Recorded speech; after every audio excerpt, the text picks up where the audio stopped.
What is up, everybody? Spidey here. As always, I hope you're having a marvelous day. Welcome to the Marvel Show. Sunday night, our new year, a new day, same time, same show. What is up, Manu? Everybody, my co host, the one and only 9.9 Newsstand. How is everyone doing for this first day of 2023? Are we in the future, Manu? We're in the future. We made it. You got there 2 hours before me. I'm Uh, jealous.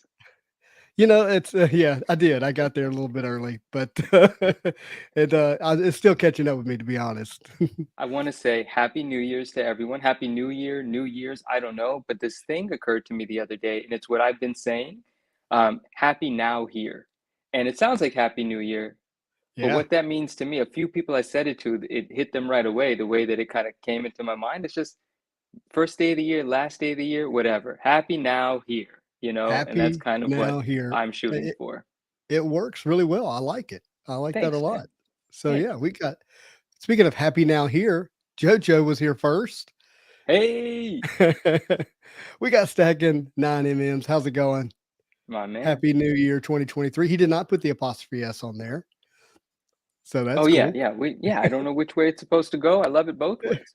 Yep. Derpa, how's it going? Look, I really My hope this man Sunday Durpa. night time frame works out for everybody. I think it's Yeah, going to be good for us. yeah. I'm gonna let you shoot through the comments. I know you don't want to get left behind. I saw your latest card Yes. opening. You did some delay thing. It messed everything up. So let's just do it. Everybody was like, but I get so behind in the comments. I Derpa says, know. "Are you not entertained?" That's Oh, the I know that reference. line. That's That's from from Gladiator. Gladiator. The only reason I know that line is because Jay-Z used it at the like the intro for the song Encore. Okay, I Yeah, did not know that. yeah. You don't know the movie? I didn't know the Jay-Z reference. There you go. Together we've got it all. That's right. Constantine, what is up? How's it going? We're going to talk Marvel tonight. That is for Yeah, we sure. are. You You know saw the it. thumbnail. It says predictions for 2023 Marvel collectibles. And I said collectibles because we're going to talk about Marvel trading cards, Marvel comics. I might slide a little Marvel Legends in there, maybe a general hobby type deal as well. Going to get to that. Be thinking about your questions, your 2023 questions. It's Yeah, not because we have the answers. We're just going to talk about it. yeah, Uh, absolutely. Happy New Year, everyone. Yeah. Oh, hey, and so we got here. DO6 says, "Good evening, everyone. Hoping to hear about a new set." There was a post made on the MCCW Facebook group, which I'm not in, which is a great group. Don't judge whether or not I'm in it, whether you should be in it. I just have so much in my life I need to trim a little bit. But there was an artist who said, "I'm excited about working on a new set."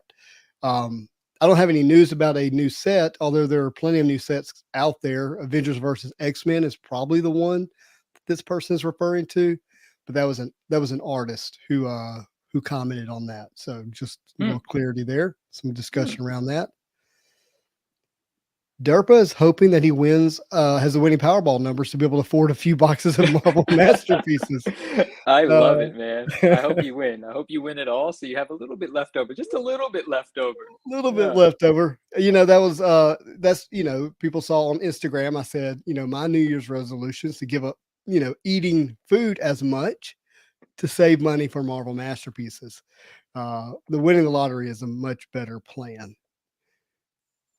There's a comment I want to get to, but we can't skip any. We'll I'm get there in a I'm working moment. towards them. I All right, know. I got to show you this because you kind of what's our phrase? You've gone unbound on Unbound a couple of times, I have, but yeah, I, indeed, indeed. I wanted to see your thoughts on Miss I Rogue refuse to here be with this. bound. How do you like this art? I'm gonna wait for it. Oh, it's I love her face. I love her face. I love her hair. Yeah, it's got some great hair, by the way. I'm fine. Yeah. I love her face. I love her hair.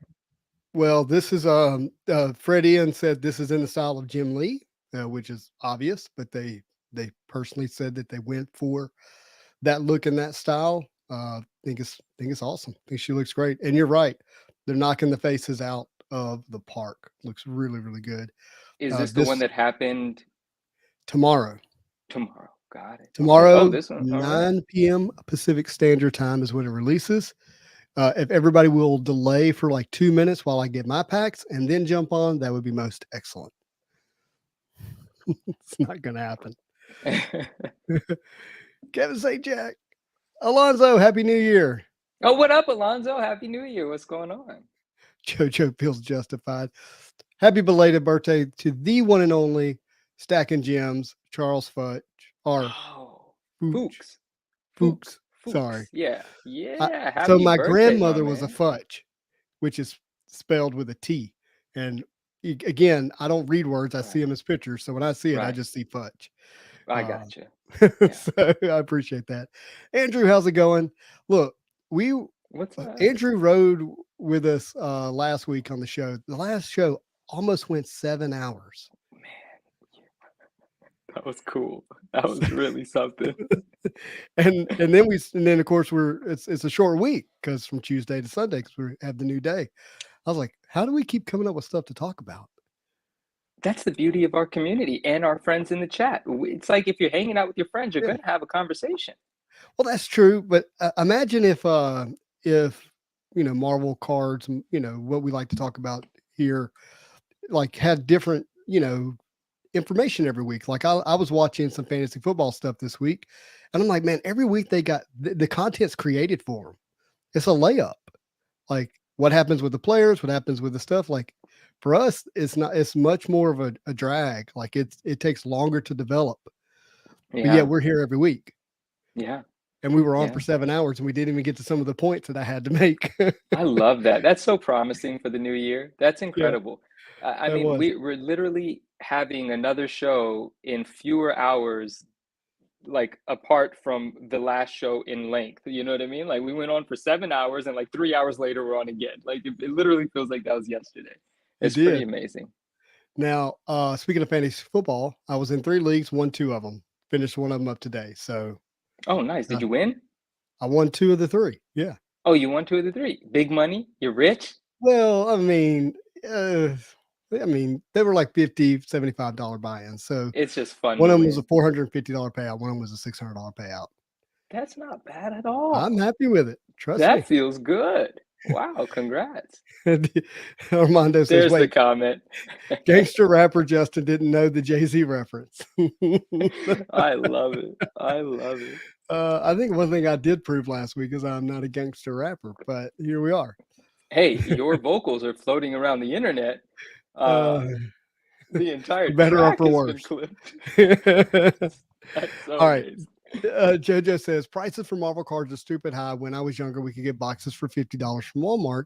Now you got to give $500 for 2 packs to Dave and Adams. Well, they're or not the same thing. $735 if they're gems. Yeah, if they're gems. Yeah, they are stupid high, but they're not the same thing. The retail boxes in the 90s, when I'm assuming that's when he's referencing being a kid, they were printed hundreds of thousands of those boxes. These boxes, I think of the Marvel gems, probably 13,000 of them, and they're hobby boxes, not retail boxes. But that's not I'm just saying they're different. Just because they're Marvel cards doesn't mean they're the same. But they definitely are high priced. But there's another reason for that. These are not the same thing. I think West Coast is just popping in and then popping out. So really quickly, he said, Happy New Year's, boys. Happy New Year, my friend. Enjoy your evening. I think you have a show shortly. So best of luck, and we'll see you soon. Thank you for popping by. Yes, sir, Dave. Good to see you, man. He had a big moment. You want to tell everybody what happened this week for him? Oh, dude, I do want to tell everybody, and then I want everyone to watch it over and over again when he releases the video again as an episode. But he bought a collection. He's already gone through these details, so I think that I can, speak openly about him. Mm-hmm. He bought a collection for $600. That's what he does. He's a hunter. He's a treasure hunter. He's dedicated. He knows what he's doing. So he buys the collection for $600, and he does a live episode. And it was sorting through the collection. He bought the collection based off of 1 or 2 things he saw for $600. He decided, I will take all of these boxes home. And he's sorting through the collection. He hit a couple of decent things, right? Mm-hmm. And then about 3/4 of the way through, he's just casually, this book, and then he loses his mind. Why? Because it's a giant size X-Men, a GSX 10. an incredible, incredible. Wait, what is that? Is it Giant Size X-Men 1 or 10? Like, what is It's that book one. anyway? It's number 1. And Yeah. what that is the first appearance of the X-Men in the new team, like the team of the X-Men we know. Huge first appearance book. Huge first appearance book, and he hit it, and this reaction, priceless, because that's what you do it for. Like, that Yeah. is everything he does everything for moments like that. And it's live and it's crazy, and congratulations, my friend. That was amazing. Congratulations. And what I love about it is that he's adept enough as a buyer of comics that he can see a lot, and there are clues that they're looking for to determine or possibly tell that there could be a banger in there like a GX1. Yeah, yeah, You know what I mean? he's got So he, his years and years of experience have given a few tricks to him, or yeah, you I might don't know say, what I well, just said, but yeah. he got lucky. I'm telling you because I've been around people like Dave, maybe not as good as Dave, but like Dave, where they can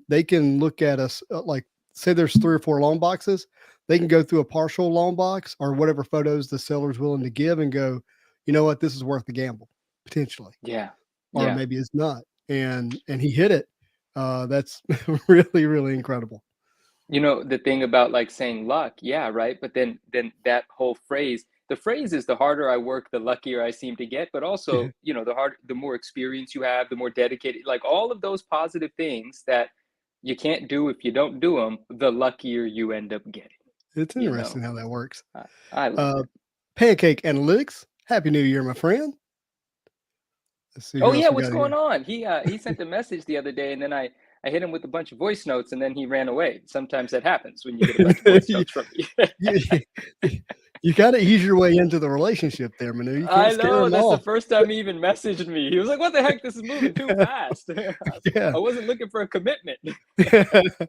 Yeah. I always feel bad. Like somebody texts me and I call them. I'm like, I'm sorry to respond with your text with a phone call, but here I There it am. is. Zach of I all was gonna. trade.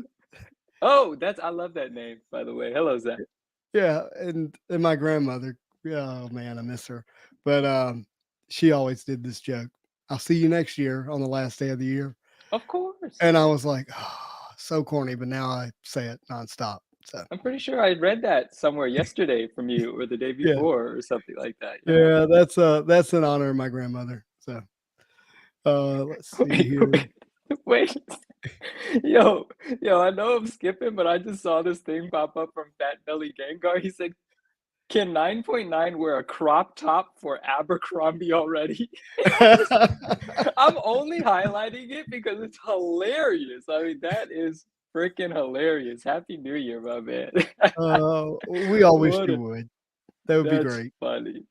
That would Okay, all be. right, we'll catch up. I'm gonna get the pancakes here as well. Funny stuff We'll go ahead and happening. throw it up there. He says, "LOL, Manu. I'm lazy. I'm not going to pull out the earpods." Now I know. See, we're getting to know each other, right? We're getting to know each other. I get it. Long walks on the beach, no earpods. So practically married. That's exactly right. Sydney says, "Is it Tuesday already?" Yeah, Tuesday It moved is, on the yeah. calendar. We officially moved Tuesday to Sunday. So take note of that. All right, we'll say hi to Eddie. And so I have some Yo. questions lined up for you. Oh, got to say hi to Aslan. What's Oh, going on, Naj buddy? is Happy New here. Year. Oh, Yeah. Aslan, what up? Naj, what up? Our favorite friends in the world from all over the world joining us And at of the same course, time. That Naj. hasn't happened in a long time. Hello, Naj. How are you? All right, Manu. So Yes, we're 14 minutes in. We haven't addressed the thumbnail yet. The yes. thumbnail is predictions in 2023 for Marvel collectibles. So, what are your? Let me ask it this way: what is your personal expectations or goals for 2023 as it relates to Marvel collectibles? Um, Expectations for like the general market Well, no, this is for for you personally. Like, what is okay. your Oh, like? my personal? Yeah.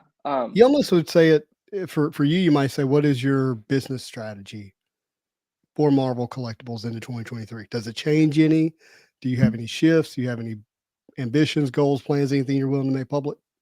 Yeah, absolutely. So it always changes, but it changes anytime the sentiment in the Illuminati. I love that. I just glanced at the screen and saw you doing this. I'm like, what's happening? Oh, Aslan, what's that? Hilarious. These are my plans for 2023. World domination. Pinky and the So brain. Pinky and the brain. right? One is a genius, the other's insane. Oh, yeah. So the sentiments in markets are always changing, and I'm always paying attention, and it always is having some effect on what I'm doing because I'd be a fool not to adjust as the environment's adjusting. But then there Mhm. are certain parts of my collecting that aren't going to change, and I can say that with certainty. And the certainty in that is that I'm going to be doing a lot of buying. I'm going to be hunting the same way that I've always hunted, but I'm I am sort of prepared for bigger risks and investments than I ever have been. And my investments aren't going to be the sort of investments where I just buy a book for an extreme amount of money and put it away. It's going to be investment shared with risk, paired with risk, so that there is the chance of really, really awesome upside. But of course, risk means you could lose some money as well as time and effort. And the first thing, like the first order of business in 2023, is this Ultimate Fallout 4 newsstand that we finally have with us. We talked about it for 37 weeks. What the heck am I doing? We've Dude, talked about it for 37 weeks, you're going to the and big screen, my friend. oh my goodness. And Hey, we so real finally quick, let have me it. let me set this Yes, up just a little bit. In our yes, first please, episodes, please. we addressed Ultimate Fallout 4, heavily produced book because this is the first Miles Morales appearance as the new Spider-Man, Yes, which Marvel obviously saw as a really big deal. I mean, the cover speaks for it because is showing him with the likes of, at the time of the book, Captain America, Iron Man, and Thor, the biggest figures on the screen, so to speak. yeah, Um, Massive book, and because it's so overprinted, um, it's hard to find value in the first print if it's not a really high grade. I yeah, say value. We're talking about upside. Okay. yeah, Like yeah, long-term upside. It's basically in yeah. everybody's collection. I think I have 4 of them. Like Right? that's what you There, see. yeah, yeah. Um, but there is something really special, and you have the really special, in my opinion. I'm just that was beautifully said because yeah, we Mhm. have talked about it from the first episode, and a lot of people they've gone the people that had the wherewithal to do so, or were fortunate enough to have these other books in their collection already. They've graded the 1 in 25 Dejected variant, that Correct. painted cover, or I don't know if it's painted, but the other cover, and that one commands quite a premium as well, between 35 and $40,000 for a 9.8, and that one there's 260 or 280 9.8s on the census. But the first print is so overly produced that there are thousands of 9.8s. But even still, with such a demand for the character in that book, it's so significant that it has seen prices of 3,500, and currently it's around 2,000. But even Mhm. 2,000 is super impressive for a book with like 2,500 or 3,000 on the census or some number Yeah. like that. The one that's actually the most rare, as you said, is the newsstand. And it's just kind of ridiculous. And I didn't get lucky getting the book, but I did get lucky in some aspect of the book, but I did pay through the nose for it. But I didn't pay for the 9.4 because it's a 9.4. I paid, and this ties into what I was talking about, certain investment opportunities, which I'm going to be looking for in this year. And it's because there's an opportunity for a grade bump here. And and we'll talk a little bit about prices and stuff as well, just to put it into context, because it's Yeah. fun. Because there's no guarantee that I'm going to achieve it. I might end up losing a bunch of money here, but I'm hoping not to, knock on wood, right? And Yeah. so this is a 9.4. It does happen to have the custom label. That's going to be gone though, because we're cracking this out. Yeah. And it is the newsstand, right? And so this small two numbers and the small bank shows you it's a newsstand. It I'm also says highlighting it with my newsstand. mouse, but nobody can see my mouse. Right, sorry. It also says newsstand. Just take my word for it, even though it's blurry right under the price. And then also down there, it says Black Panther. Now, it doesn't say Black Panther because it has anything to do with the book. Just apparently Marvel did some, interesting things reusing certain barcodes and stuff. So that's all that is. But this is the newsstand. There's all sorts of odd numbers surrounding this book. Some people say there's 40 or 50 in existence. I think it's a bit more than that. Graded We never see 9.8s come up. It's speculated that a 9.8 value would be between 60 and $100,000. We never see it come up. We have no idea. 9.6s, there have been some private sales that aren't recorded. There's no recorded history of a 9.6 for sale either. And those private sales, I forgot where they were. They were like in the $30,000 range. In full disclosure, that's what we're shooting for with this, you know. But and then at the same time, a 9.4 is costly as well. I'll be completely honest. I paid more than what 9.4s go for, you know, and I'm But proud of that. there's a chance that that's the record for 9.4s, right? Recorded, yes. Privately, perhaps not, because there was a Gotcha. time last year where some 9.4s did surface and people were asking $25,000 for them. And I don't know if private transactions took place at that point in time. There was a lot of enthusiasm at a certain point, right? And that enthusiasm is probably going to come back. We have recorded sales of this book at $8,000, at $8,800. We also have a recorded sale for like $1,700, but that's because one of our friends grabbed one that the seller didn't know was a newsstand. So the pricing companies that record the data, they know it's a newsstand, so they've recognized that sale, but the Not book all is sales not are a a sale. comp. Let's just Yeah, that's not a comp. And so, and I put this sale on the board over $10,000. yeah. And so the reason I did that is because of the saying that we talk about, buy the book. I pulled the grader's notes. The grader's notes says light bends to cover. That's all it says. I looked at the pictures as closely as I could, and I was ready. I was prepared. I decided I'm going to take the risk. And it looked like a 9.6 to me. You know, there's one very small color breaking tick, which many of us know that's even allowable on a 9.8, Mhm. right? But it has pressable defects and a very small tick. So I'm hoping for a 9.6. Now, does that mean I'm going to get the 9.6 and then, you know, make all the money that we're talking about? Who knows? You know, I might sell it really, really low because the accomplishment is going to feel so great to me, and just move that on to my next project for Mhm. 2023. But so pretty soon, this newsstand 9.4 is going to get cracked out. It's going to get pressed. It's going to get sent to CGC. And shortly, we will know if I succeeded in the grade bump, which I'm super excited about, or if I didn't. And then we can all laugh at me, and I can, you know, tuck my tail and figure out a plan to try to get some of my money back. But here we are. So, This is the sort of year it's going to be, our friends. And this is the beginning of it. This is major. I've never had one. I'm super excited, and I kind of don't know how to act. I just want to see where this goes. So that's all. yeah, Swiss Rips, Happy New Year's. Happy New Um, Year. what is the time frame you think on that book in terms of getting it cracked, pressed, clean? I don't know if you're So gonna there's a clean it, but pressed and then sent to CGC and then back. it's gonna head over to my friend, my presser, immediately. It's probably gonna head over there tomorrow. But the way that it's going to ship is going to take a slow time. Like standard USPS shipping, you could only insure up to like 500 or 5,000 or 6,000 or something. I want to insure this for considerably more than that. And so the method I'm going to use is going to take some time, but also to make sure the press adheres, to make sure the book gets the care that it deserves, we also have to be mindful of the climate and the temperature in the environment that it's going to be Mhm. pressed in. Obviously, the press introduces heat, but afterwards the paper can revert, or even prior when you're treating it, if there's whatever, you know, Taj is going to do to it, he wants to wait for the right day, the right sort of warmer day to make it happen. So that's a variable that we don't have much control over.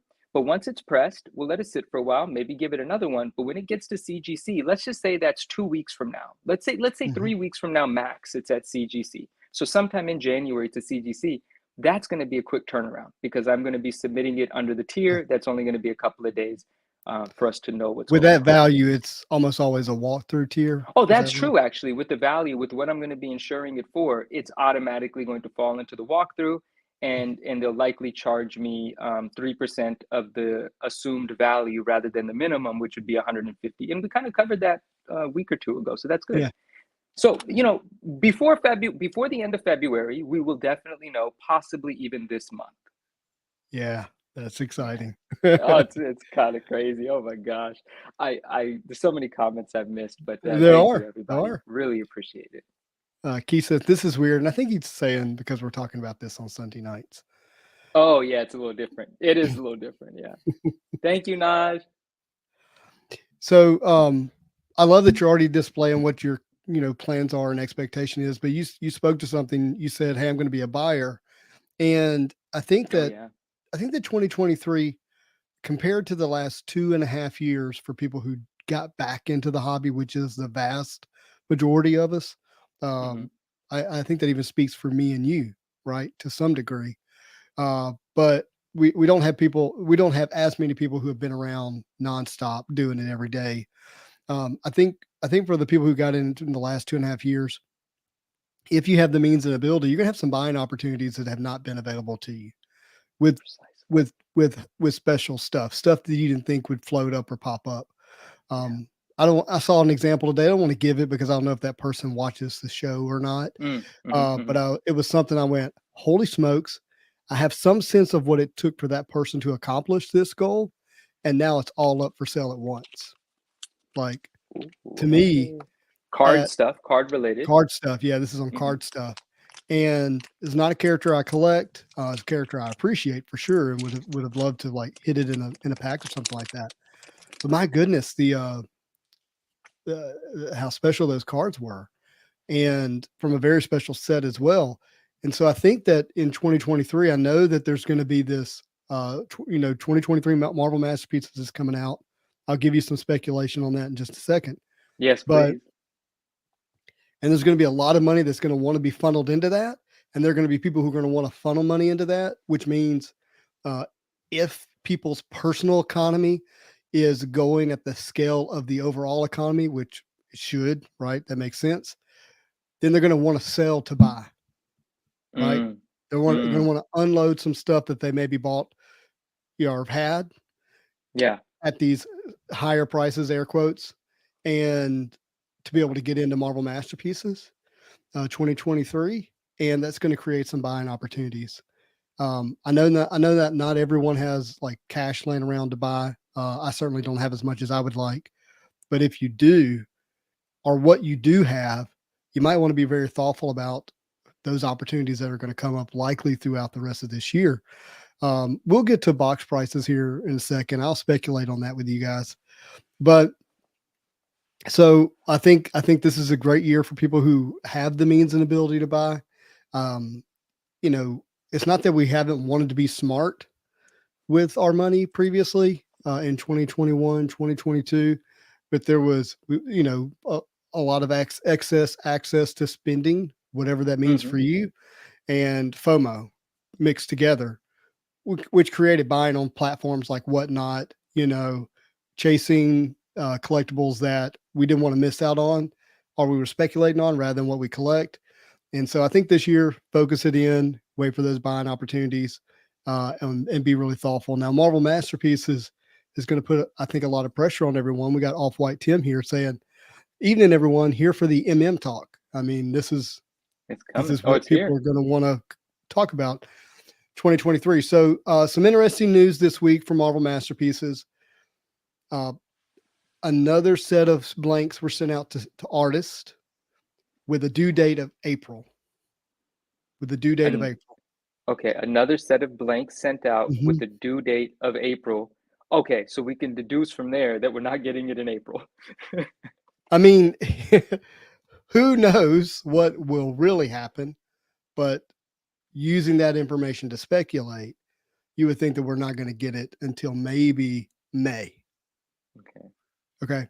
So, what's been historically true is not necessarily currently true. So, historically, artists got blanks and those blanks were approved. That was the first round that went into physical hobby boxes.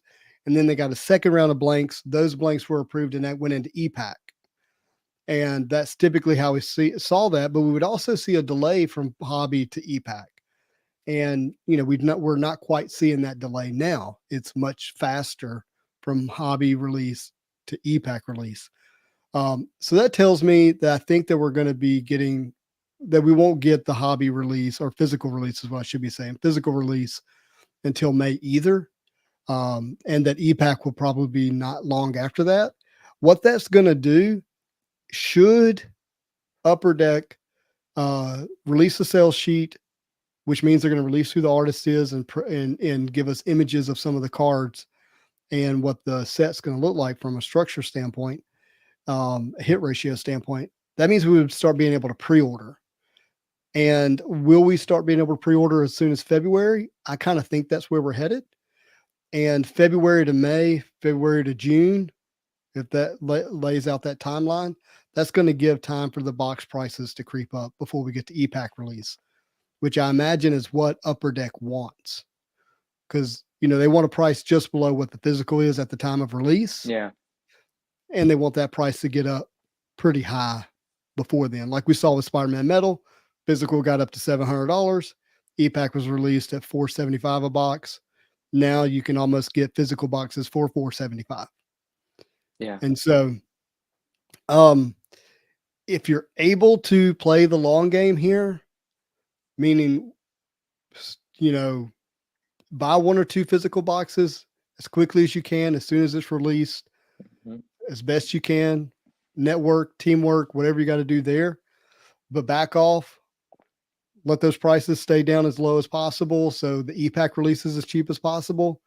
Go in on the EPAC, whatever amount you want to do that safely, and then wait for box prices to drop after EPAC sells out. I mean, that's the way you want to play the Marvel Masterpiece game. I think the unknown is the artist. Yeah. If the artist comes out and is and the artist and the art together combined create a lot of hype, well, then that may not play out that way. Right. Yeah. What do you speculate in terms of box prices? Myself, I don't Mhm. know. I revert to you. I have no idea. I'm just prepared to buy them. Like, I just hope whenever that first pre-order link is live, Mhm. that somebody shares it with me or I Mhm. see it and that I'm able to, get a piece. That's Right. all. Um, that's it. I really don't know what to expect, but I'm definitely going to hit buy. They got me by the webs on this one. Yeah. I think they know that. I think that you'll probably see like initial prices 300 plus, Yeah. and then we'll see what happens from there. I would love to see it come out at 250 initial Ooh, that'd price. be special. Like in the Mhm. 200s, like that would feel so good.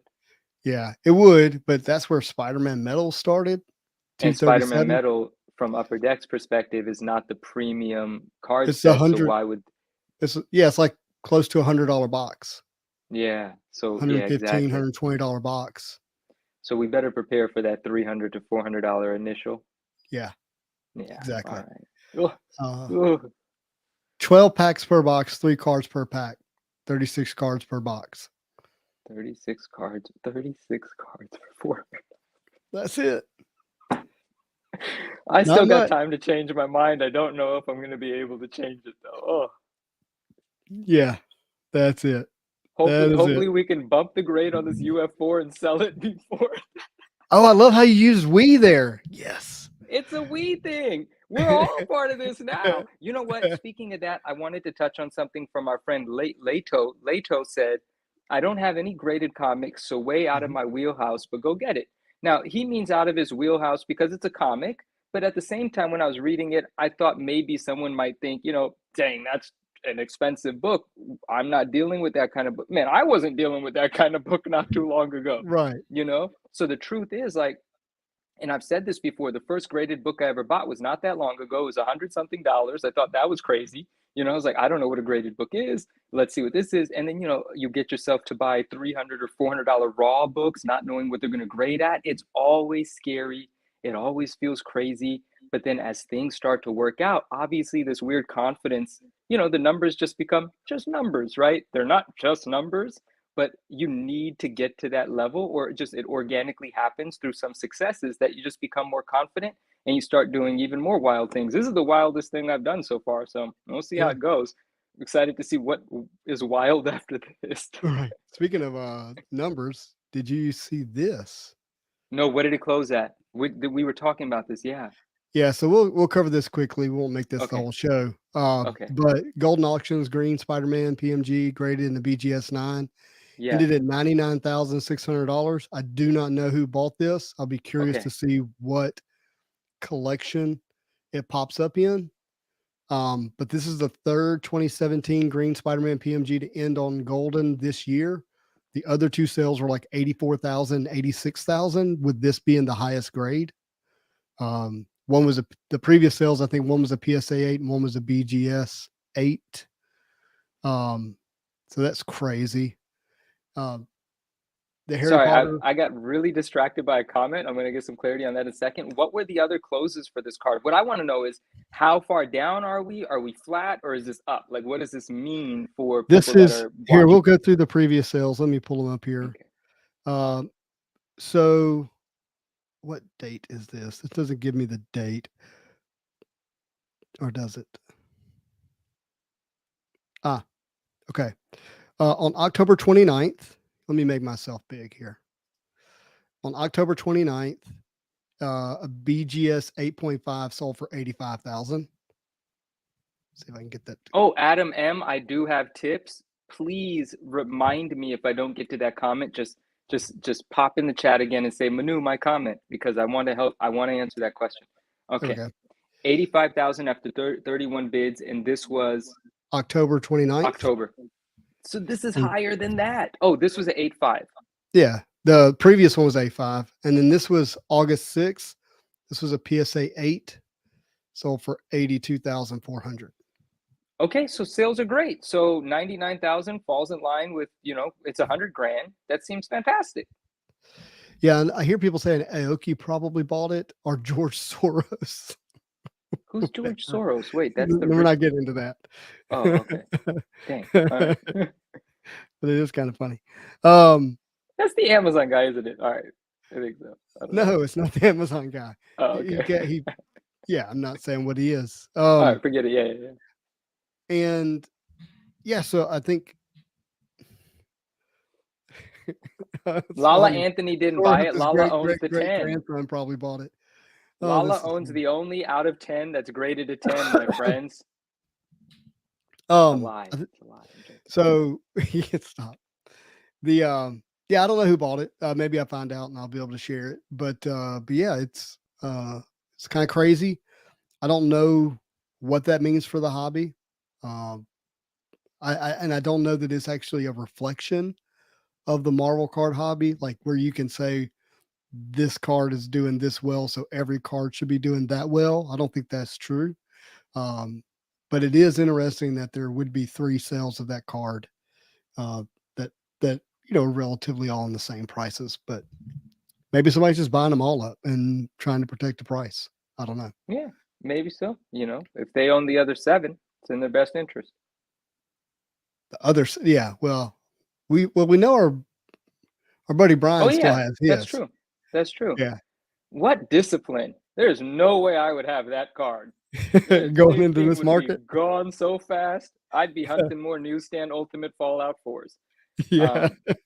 All right, which there's it's Jojo Yojimbi, clear this up for me. He said there's a 10.0 Ultimate Fallout 4 online for 7,500, Manu. You could have saved yourself like 2,500 bucks. What are you talking about? That is not the same book we're talking about. So I want to know, are you joking with me? Or is there a serious confusion here that could lead to a really good conversation for us to have? Yeah. Because a 10.0 Ultimate Fallout 4 for 7,500, if that's the first print, that should be tens of thousands more than 7,500. And if that's the second print, then yeah, maybe that's what it should cost. But we're talking about very, very different books. The newsstand in the 10.0 would cost you $1 billion. Yeah, it would be crazy. I did want to show the Stan Lee Silver Age. It ended at $8,640. The sketch. That's lower than I assumed. Are you the proud owner? No, gosh, I wish I was. Okay. Yeah, no, I'd love to have this card. I really don't want to be in it at that amount. I'm not saying it's not worth that, but whew, that's Clayton Crane acetate variant. We are not. Those aren't even. That book is not a book. Like that is a completely different story. Yeah, got nothing to do with this. I don't mean that. I'm just. We'll talk about it. We'll talk about the acetate. Sorry, Justin. Yeah, you're good. Gold Planet Metal, Miles, Spider-Man. PSA 10 ended at 4260. One of one Captain America from Premier ended at 3600. I don't only want to show the high sales. There were some low sales in here too. Iron Man Jambalaya from 2015, PSA 9, 1300. No, Jojo, they're not identical because inside that one is a direct edition. So that doesn't stick either. Oh, JoJo's fun. Oh gosh. PSA 8, Red Wolverine, PMG, 1300. Oh, from the new set. Yep. Blue Scarlet Witch, Great Scarlet Witch here from 2013, 1,000. That is such a good. I hate to say it's a good price. That's an incredible price on that card. Yeah, it's me. Look at this. Red Wolverine PMG, PSA 8, $920. That is Charizard was only unbelievable. $964. Oh my gosh. That card at one time was probably selling for $7,000. Wow. But look at the title. 2015 Fleer Retro Marvel 95 Fleer Marvel Blasters Precious Metal Gems. Oh, okay, this is the insert retro of 95. That makes more sense. Okay. Blue Black Widow for $852. So this brings me to a 2023 prediction question. Do you think the higher end, and understand what I mean by high end, like the ultra rare, ultra sought after, do you think that we see a decline significantly in those like we've seen in everything else? Or Haven't we been seeing the decline already? Like, aren't we a year into declining? yeah, but do you think it's going to continue to decline into 2023? Yeah, I think so. I think the only guarantee is volatility. And I think and that means a little up, a little down, all over the place because there's just uncertainty. There's just uncertainty in all sorts of markets. How could that be avoided in this market? I mean, even people that got millions of dollars to play around with these cards, even some of those people got other things on the mind right now, right? And that's going to show up. And I think we should anticipate volatility, and if we have the ability to enjoy and participate in it in a way that is safe for us and still exciting, whether things are going up and down while we're holding them, then we'll have a great time. I think it's going to be a volatile 2023. I don't think there's going to be any certainty. I think prices are going to bounce around all over the place, and I think a lot of companies are going to be scrambling to figure out how to increase revenue, and a lot of buyers are just, if you have like this amount of money set aside that you know that you can play with, and that's relative for everyone, I just see 2023 as fun. That's what I see it for as. The only people that might see 2023 as dangerous is if they're counting what their collection is worth based on comps reflecting on the values of what they've already acquired and gathered, or if they're, I don't know. That's probably the only time that it's a negative thing, if you're like counting what your collection's worth. Other than that, it's just an exciting market, I think. And a lot of new pressure and development is going to happen. Like all of the pressure is going to create great developments. And I think it's healthy for the hobby. I know I just said a whole bunch of nothing, but You hopefully did, some of but that one of the makes things sense. I wanted to highlight that you said is, and I'm gonna use my words if that's okay, and you tell me if you Yeah, didn't say please, it. please. You don't want to have to sell in 2023. Like you Yeah, you want don't to want to have the have to. ability to Yeah. buy, but if you're in a I have to sell, like I got to sell it right now, somebody must take this off my hands. That feels, I mean, that's always risky, but like, you know what I mean? The urgency and the fear in that. Here's what I'll say, Justin. And I was thinking about this. Mhm. Fear, okay, this is very simple, but very hard to act on when you're in the moment. And what I mean by that is, can we actually get? No, yeah. Um, No, I'm gonna pull this out because I do want to highlight you, and then I've no, got you some don't have things to I want to highlight. say I about just, that. it was just a bit of a distraction. That's all. I like to be able to see you. Mhm. And so markets are super the top when a lot of people are involved in something, it's very predictable to a certain level for a very simple reason. Fear controls what the basic investor is doing, and the basic investor is the majority of them. And so, what I mean by that, when a market's going through, here's why people get in trouble, and here's why people stay in trouble. Because when a market's going absolutely crazy, what's the fear? The fear is I'm never going to be able to buy this again. I have to buy it. So you're jumping into a market that's running up. You're never supposed to do that. I mean, not never. Depends on, what sort of threshold, or not threshold for risk, but something, appetite for risk you have, or how much loss you could absorb and still put a smile on your face the next day. So in any case, if you jump in while the market's going up because you're scared you're going to miss out, you don't have control over your emotion. You made the wrong decision. Mhm. At the same time, fear also affects most investors' ability to capitalize on the market being down, because when a market's going up, fear tells you, oh my gosh, this is going to keep going higher. I have to jump in now. But on the way down, if you were enthusiastic about buying at this price and now it's at this price, why don't you buy it? Oh, because fear tells you it might go down some more, so I can't buy it. So if you're Mhm. controlled by fear and you can't be beyond above your fear, you're never going to make the right move, because the right move generally is the opposite of what the fearful person is doing. And Mm. most people are fearful. When a market's collapsing, you're scared because you don't know where it's going to go. But guys, if you're willing to pay 2,000 for something and now it's 700, you should probably be even more willing to buy it, because the risk is being removed. As a market comes down, as more people panic sell, with every person that's out of a collectible, with every person that has left that particular market, that is risk leaving. Mhm. The higher a market goes, the more people that acquire thinking that it's going to keep going, that is adding risk. In the stock market or in everything, that's called, like, what do they call, paper hands, I think was the trendy word. Paper Mhm. hands, meaning Yeah. they're not there to hold on. They can Nope. just they're fickle. They'll just let it all go. But anyway, those principles are at play right now. That's why prices keep going down, and that's why not that many people are still waiting. People are a little scared. I'm telling you, man, there's certain books that I was wondering when I would jump in. I've jumped in now, because it's different for everybody, but you got to contradict the fear, or else you'll never really be able to make the right move if you're playing it like a market. But then there's just collectors, and they could do whatever they want. That's different. Yeah. I mean, I think what you're seeing is like you have your collectors, and then you have the people that jump in that want to make money, and that creates the balloon, right? Yeah, I see, you saw JoJo's comment. I saw it. I Yeah. might buy some of the Pogs, Jojo. I'm not even lying to you. Show me some of the Spider-Man But ones. Oh, I love it. I mean, you have a balloon that is created when people are buying for the purposes of selling, and a lot of people are jumping in to do it.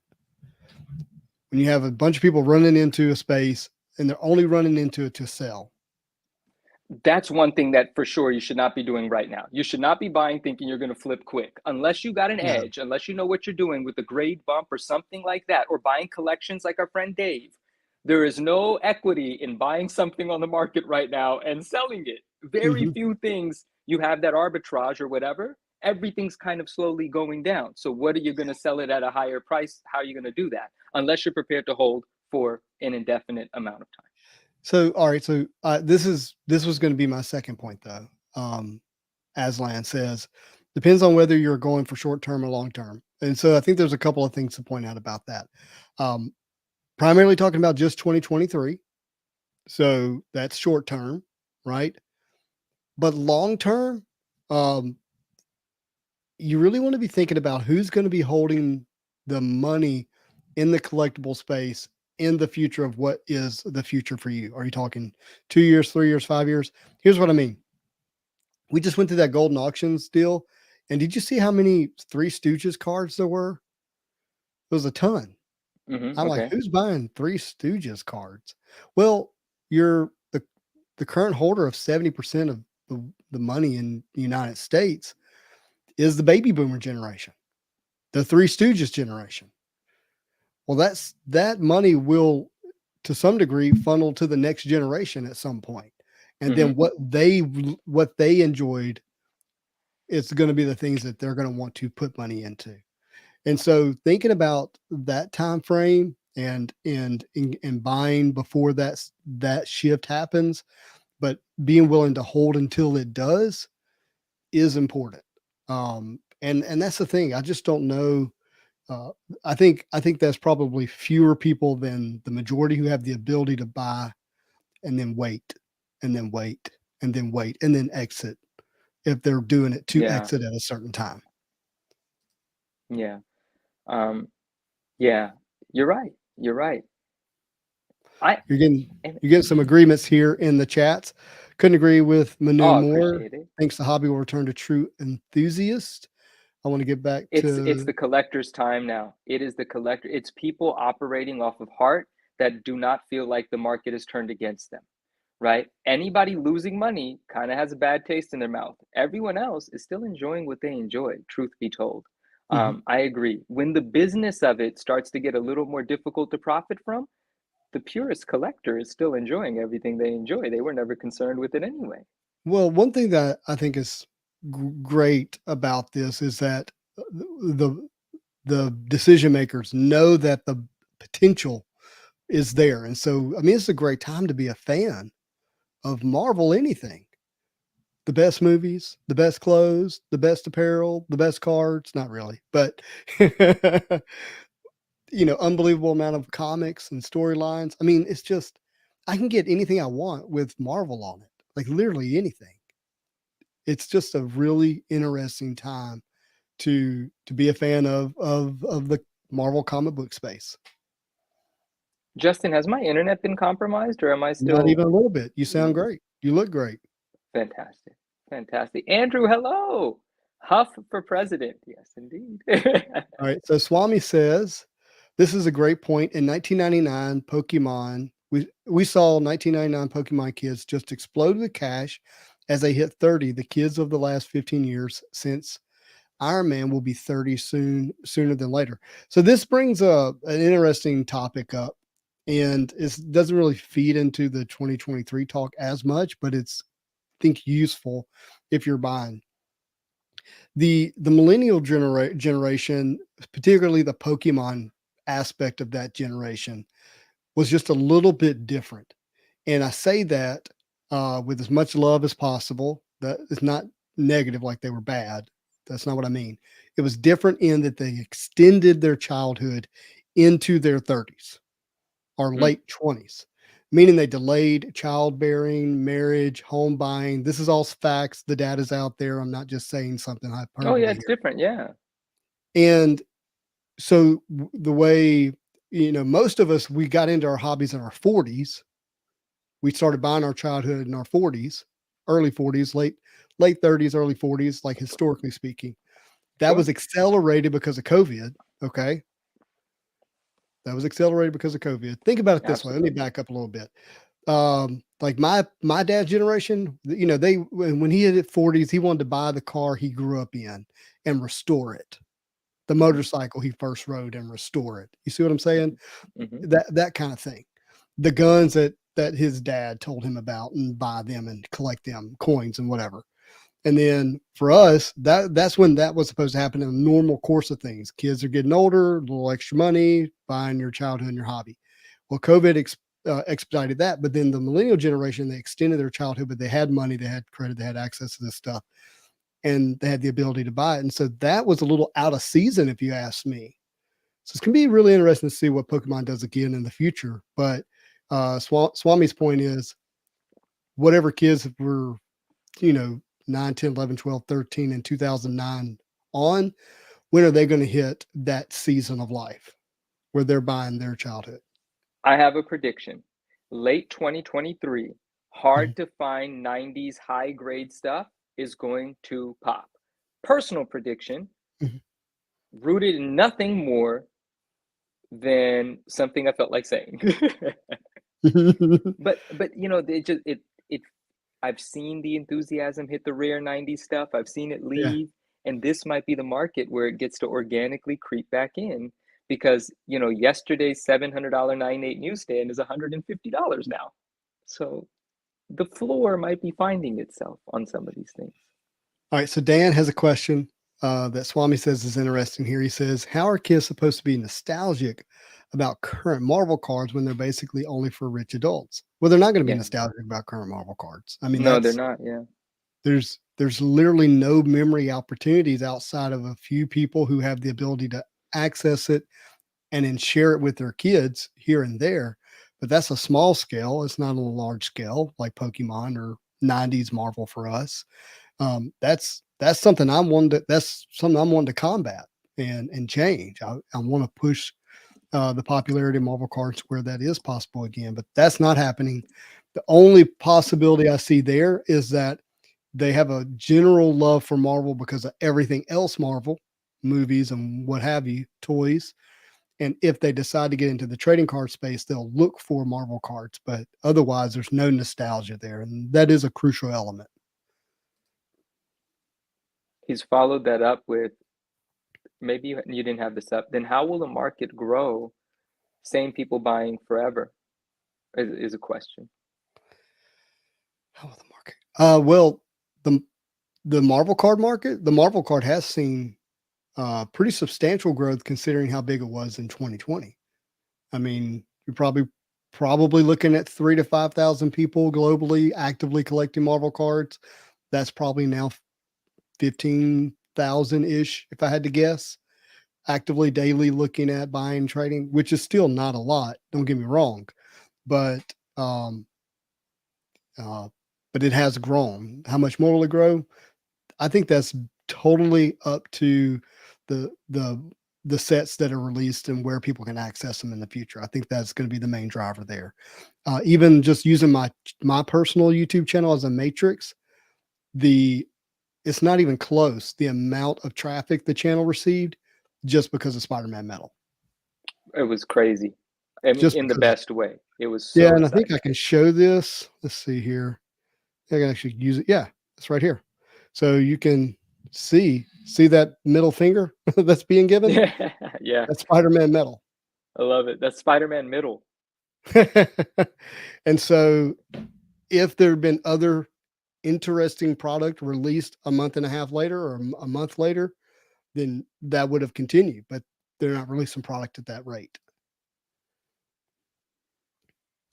Let's see. I think there's a lot there's a lot of really great points being made in the chat, about Mhm. accessibility creates a relationship. The relationship creates the emotional attachment that makes something desirable. True, but also accessibility could also mean that the thing survives in high grade and large amounts of numbers, so it could take decades and decades for some natural scarcity to occur. The point that I'm making is that there are so many variables. It's hard to really pinpoint what's going to happen. It's impossible, in fact. But we could make some emotional assessments of our own or some assumptions of our own and just say, Marvel seems pretty solid. Collecting is pretty great, and there is opportunity to profit if that's what someone's here to do, and it's a challenge, which means some people are going to be better than others. I think that's all a formula for a bright future, even though it could be what's the word, turbulent, right?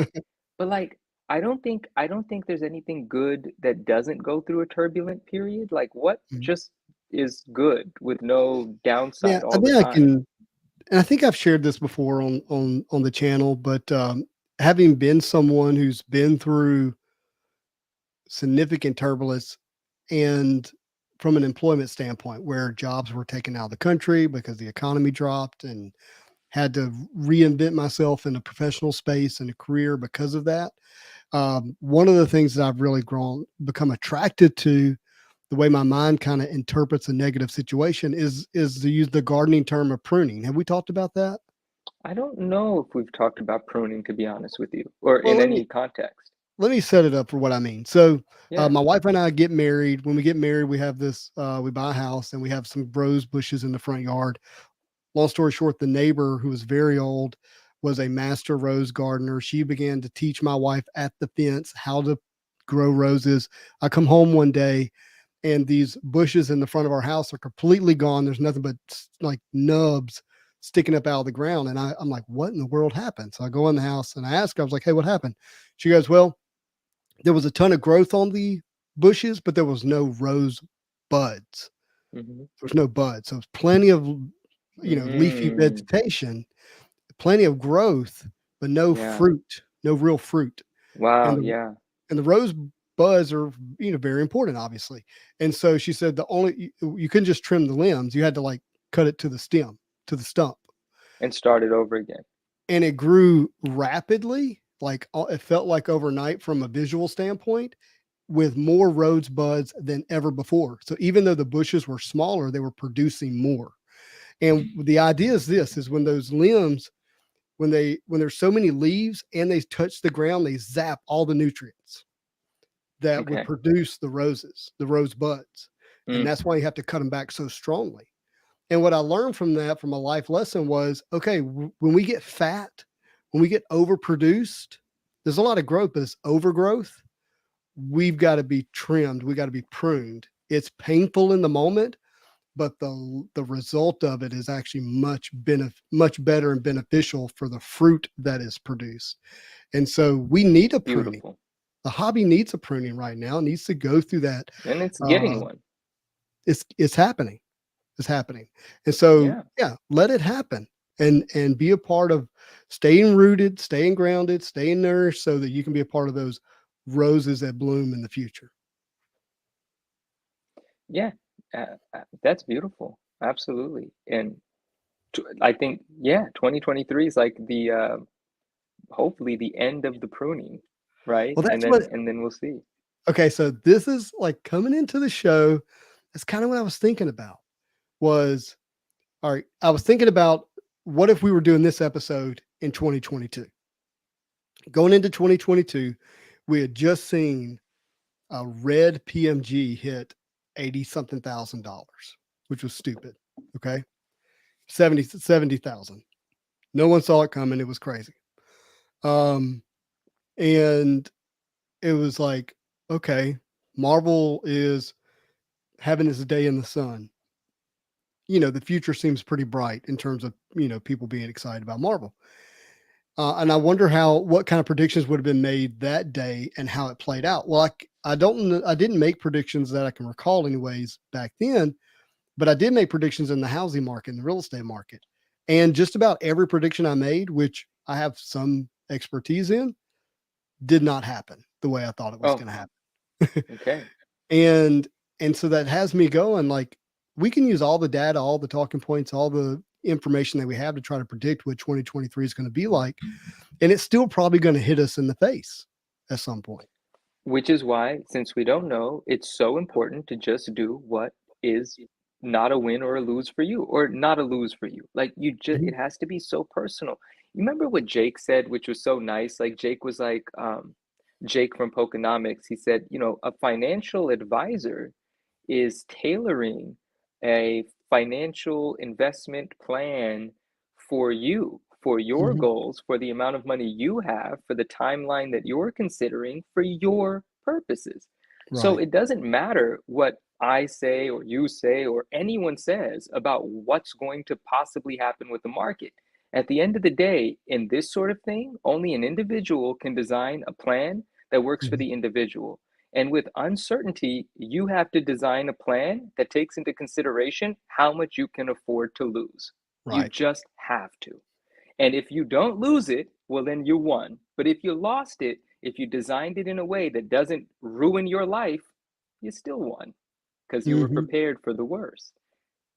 That is how you have to play this market.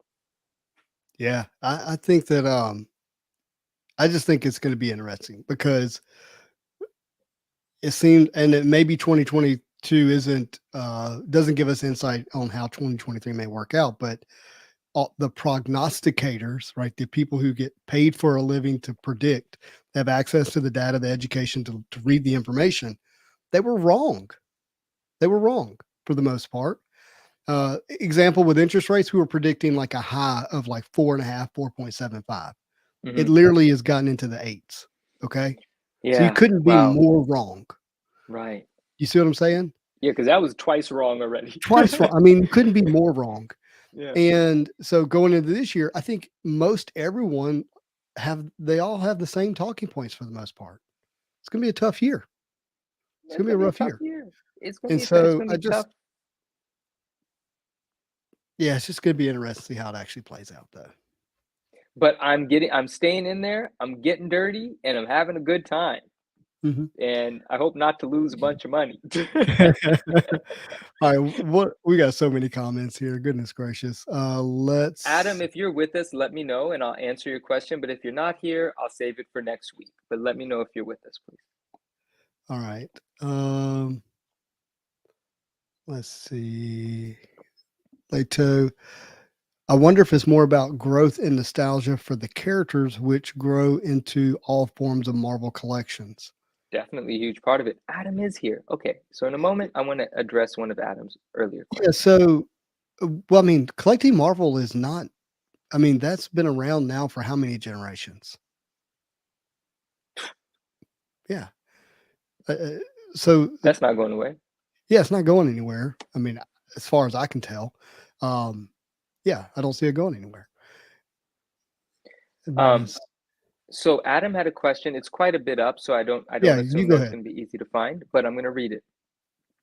It says, Manu, I am more of a Marvel card guy, but I just came into some comics that I want to grade, but want to save money first. Do you have tips on how to store comics until I grade them? Absolutely. So the one of the primary things to keep in mind, obviously the most important thing is the bag and board that you put them in, but in terms of environment, cool, dark, dry. You know, if it's a garage or a basement, make sure it's not next to a washer, dryer, these sorts of things, right? Cool, dark, dry. So those are unavoidable. That's best. What is it called? Best practices. Those are best Yeah, practices. that's And practices. in terms of what to put your comic books in, any standard bag and board can be sufficient, but there are certain things to avoid. You know, the standard boards are actually painted, and when you put a comic book in there, even if you put it in gently, when it's in its comic book box, if there's too much pressure on them or they're wiggling around, you're going to have this paint transfer. It's called color rub. And it generally happens where the staples are in the book because that's the part of the book that's pushing out, and a cheaper board will create some color rub. And so to avoid that, you want to go with the an acid-free higher end board, and there's a company called Gerber that makes some nice ones. Gerber. They've also recently made some changes. They're cutting costs, so their board is not the superior board it used to be, but it's better than the other boards on the market. Regardless of brand, an acid-free board is the way to go. And then in terms of the bag, any bag will do. There are certain bags that it's recommended to change every couple of years because they yellow. Presumably, they're collecting gases from the board in the book or something like that. But you can go with a higher end bag from the same company, Gerber, and those would be like Mylars. If you want more details on this, please feel free to DM me the name here on Instagram. Just go ahead and shoot me a DM. But cool, dark, dry, bag and board. Another rule, if you have lots of comics, don't put them flat and stack them up because that's going to put a lot of pressure on the books. The spines are on one side. You're going to get this weird deformed thing happening. And if you do have to stack them, the way to stack it is I'll give you an example. Oh, and then I'll show you what this is. But the way to stack it, if you do have to stack them, is like, let's say this is the bottom book, then this book, right, you're going to want to put it on top like this. And the reason you're doing that is because the spine here is on this side, the spine here is on this side. And so that pressure is going to be evenly distributed. I think actually, you know what I'm saying, right? Pair them up so the spines are on opposite sides so the pressure is evenly distributed. That's if you have to stack them. But I would suggest not stacking them. Just get a $10 short box for your comic books and just put them in there like this. You know, some people will tell you even in the box, put them like this so they're not spine to spine, but then it's really hard to flip through them. And from what you were telling me, it doesn't seem like you're going to have them in there for years and years. So any bag and board in cool, dark, and dry environment is going to do the trick. And this is a Mark Jewelers. I know that some people don't know what that means. Well, I was excited about this. This is getting graded, guys. This is a crazy book. That's awesome. Awesome. I don't think I'm going to be able to get to all the comments. There's quite a few in here, but Blue Juju says, were early 90s Marvel cards overprinted similar to 90s comics? Yeah, that whole era is definitely overprinted, and which is why there's some really fun little potential opportunities in there. Because there are some things that are actually still rare, whether it's based on condition or actual rarity. But it's for the most part, it's all overprinted. he says Jojo, if it not. works for you, it's perfect.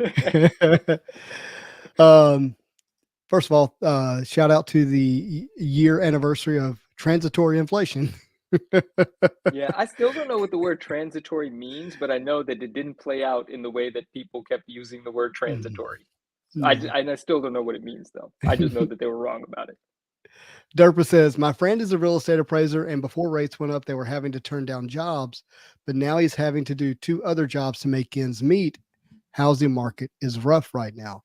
Um, yeah, I mean, look, that is we're talking about a reduction of like Oh, 75% in work. Unbelievable. Unbelievable. wow. Um, and look, part of the shift for me to move this show to Sunday is because I have some sense of the headwinds I got to run through during the week now in my world, which is real estate. It's going to be it's not going to be a year for the faint of heart. Let's put it that way. Yeah, but that's another reason Multiverse. why I'm excited about it. Yeah. Like when Naj made that post yesterday about a comic book company going into bankruptcy, my comment was a simple one.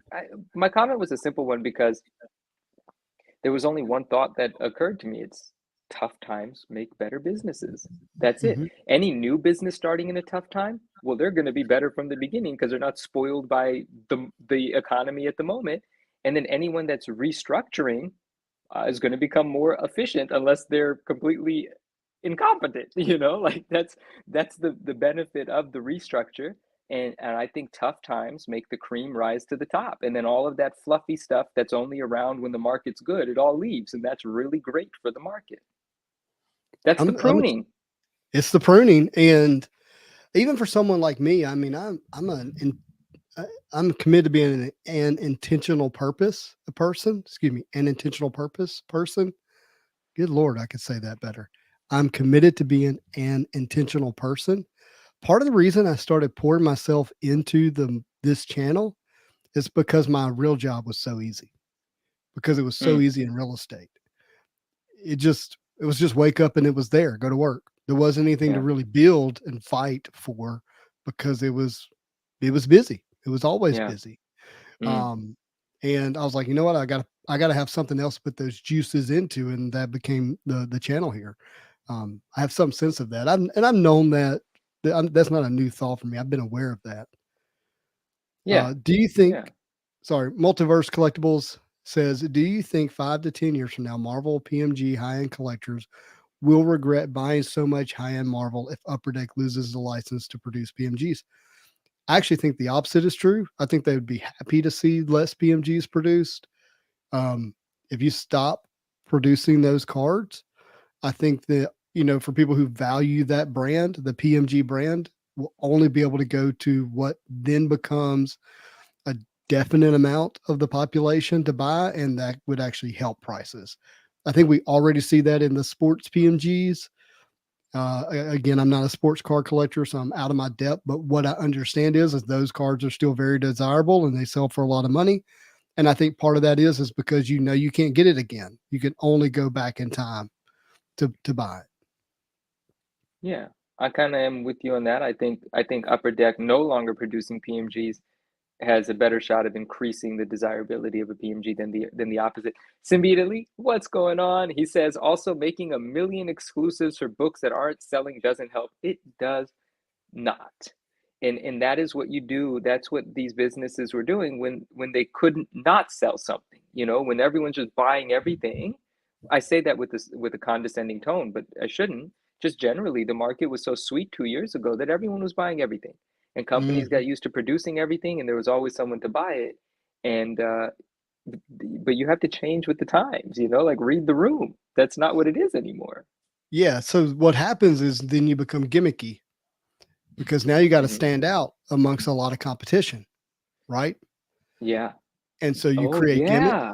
you create some really bad ideas. Which that's funny that you use that word, which leads to the acetate cover that everyone was talking about in the chat. Yeah. Like though that's the end of Think of that stuff. Yeah, I mean it's I don't want to over analogies here, but I mean, you have to you're fighting a lot of competition because people think it's easy and they could all do it, right? And so, and then you create this stuff that ultimately I think nobody does want in the end. But there's still going to be some books that historically people are going to come back to this era and go, "Wow, those are special. I can't believe we missed that in the midst of all of it. How did we miss that?" Yeah. There was a really like unfortunate thought I had the other day because there's so much nice art. Like so much amazing art. At one point I was like, there's almost too much. When there's so many new things coming out with great art on them, I'm like, what is a collector supposed to do? I like it when everything is mediocre and then one thing stands out and you have to Mhm. have it. But if there's a lot of things that stand out from an art perspective, it's almost what are you supposed to do? Just buy it all up? For what reason? Like now I'm just going to Mhm. appreciate it from a distance. I'll just Right. pull it up on Google when I want to see it. There's 40 great exclusives. I don't need them. Right? But when there's one great exclusive, you buy it. It's Yeah, different. Anyway, it's just an interesting thought. it is interesting. Um, all right, I'm going to get us canceled. Oh, So Symbiote Elite says they all became greedy. What is greedy? What's too greedy? I have my own definition of it. Mhm. My definition of it is when you are fully aware that you are taking advantage of a built-in enthusiasm but not offering anything. Is merit the right word? Legitimately good. Like if you Value. know a Yeah. value of real value, if you know it's going to get bought up and you know that it's nonsense but you still put it out, you got greedy. Mhm. That's how I feel. It's just one personal take on it. But there's Yeah, I probably think more than I have. when you're using lack of transparency as an effort to create more wealth for yourself, Yeah. meaning you think it's rare, you're selling that it's rare, but it's not rare. That's greedy. You see what I'm saying? Where you use a Yeah. misdirection to Yeah. take advantage of hype. I think we're saying the same thing. Yeah. I think that's certainly the case. But I think that I don't have a like you shouldn't make this much money. I think that's not healthy for people to say you should only be able to make a certain amount of money. Yeah. I Um, mean, yeah, but I if agree with you you. set out with a certain set of core values and beliefs, and whether that's your mission statement or whatever that is for you as a company, and you sacrifice that for more money, then you've moved into greedy in a way that can become really unhealthy for the company for the community that's buying your product. And Yeah. so, And even though Justin, took a moment to say what is greed, even if it gets controversial to discuss it, I definitely want to go on record as saying there's a million percent there was greed at play, personal belief. Now that doesn't mean that everyone was, being the same kind of greedy, but I'm agreeing with Joe here, with Symbiote Elite here, that there was certainly greed at play, but everyone has their own, sort of version of it, and some people were really unethical about it, and some people might have just fell into it a tad bit, right? Like it's an interesting thing.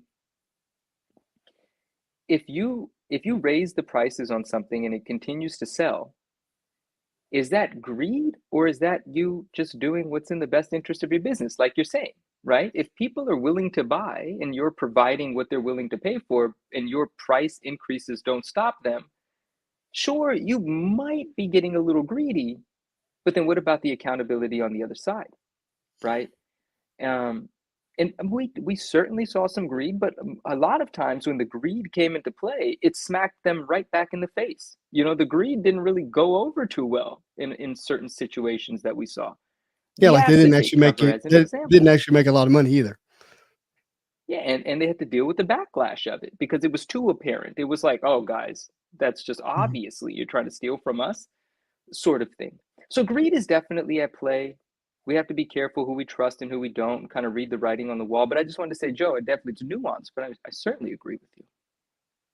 Yeah, and there's obviously a lot more around that topic. We're just highlighting some aspects of where greed is hurting the Yeah, hobby. Oh, we're getting some good comments about this being on Sunday. I'm happy to see those. yeah, I love that. Very nice. There's some And conversation Joe, about I do want to. No, to please. you. Nope, to you. Oh, I just want to say, Joe, I love that talk. So if there's like a specific example too that we want to spend a minute or two to break down, I'd be happy to. But yeah, let's read this comment.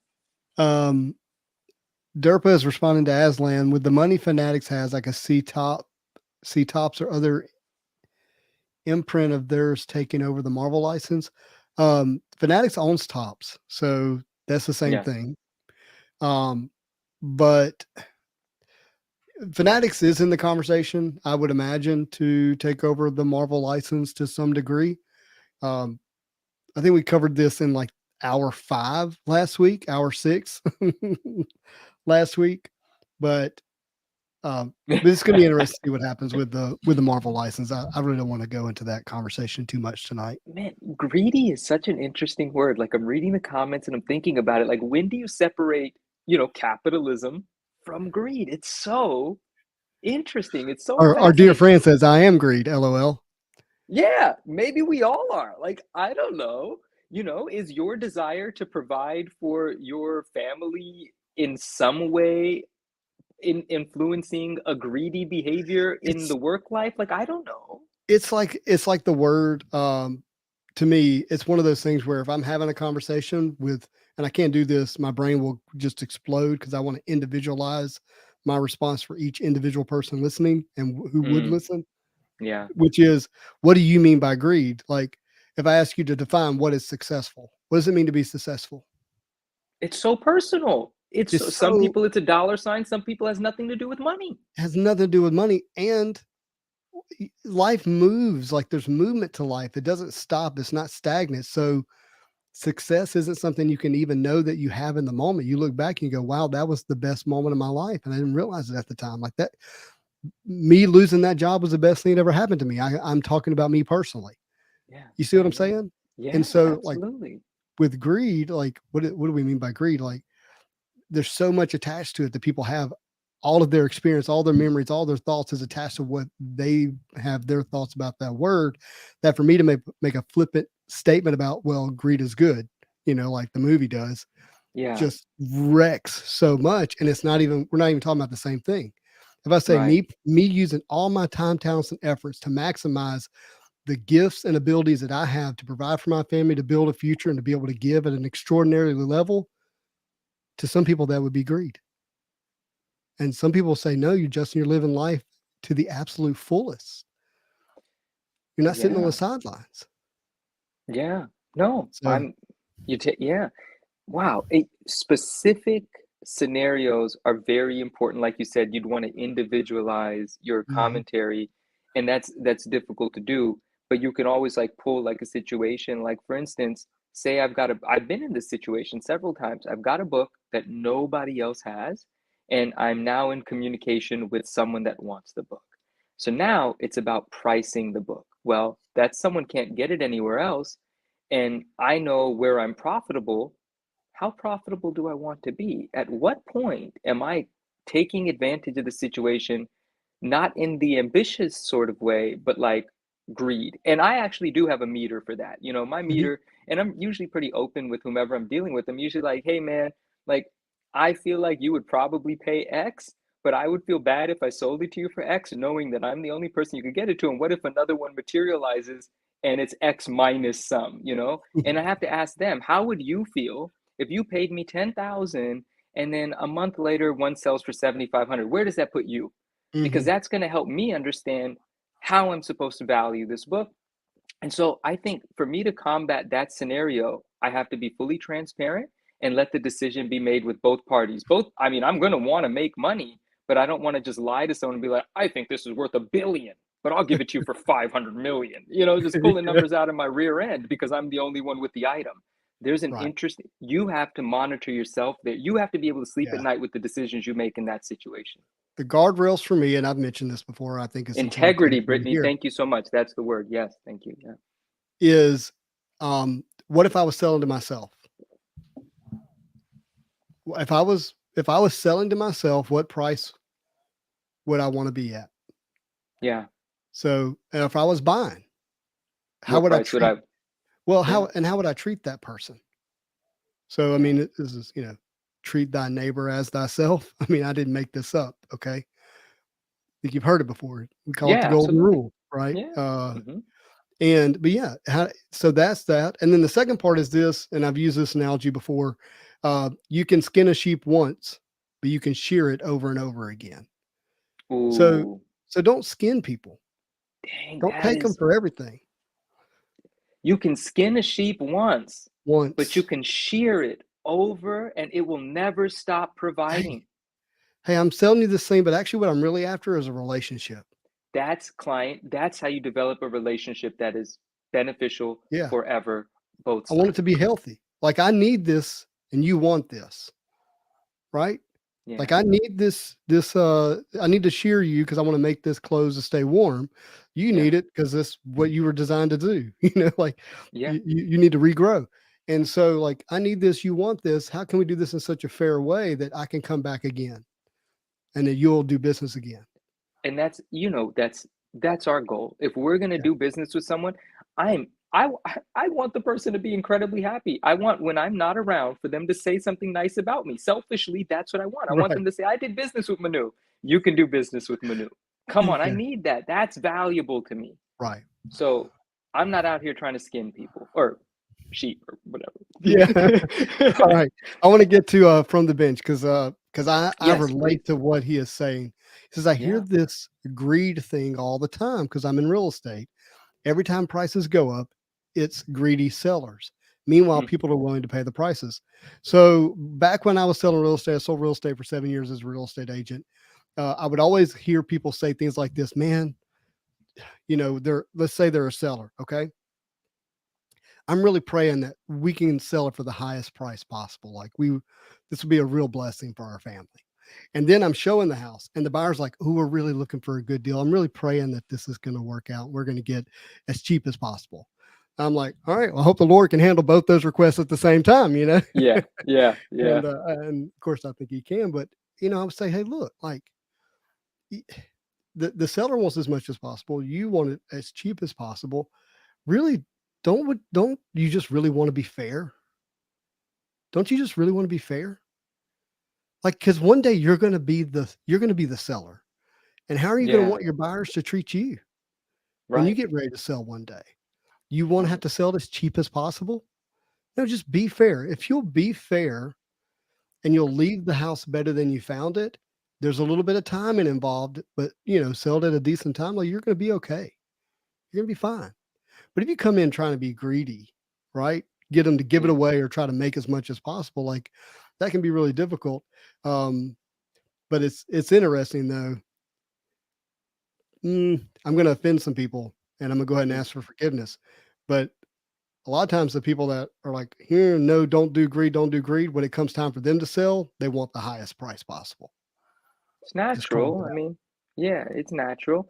You Yeah. made me think about something just now. I was equating greed to the selling side of things. I was like, if I'm selling and I have an opportunity to make X plus because could just do it if I wanted to, Mhm. I was thinking about that. But on the buying side, dude, I'm a really aggressive buyer. I think I'm a greedy buyer. I'm just going to say that because Well, there's few things that I love in life more than instant equity in something I that's purchase. because you're from Indiana. Yes, I'm from Indiana, correct.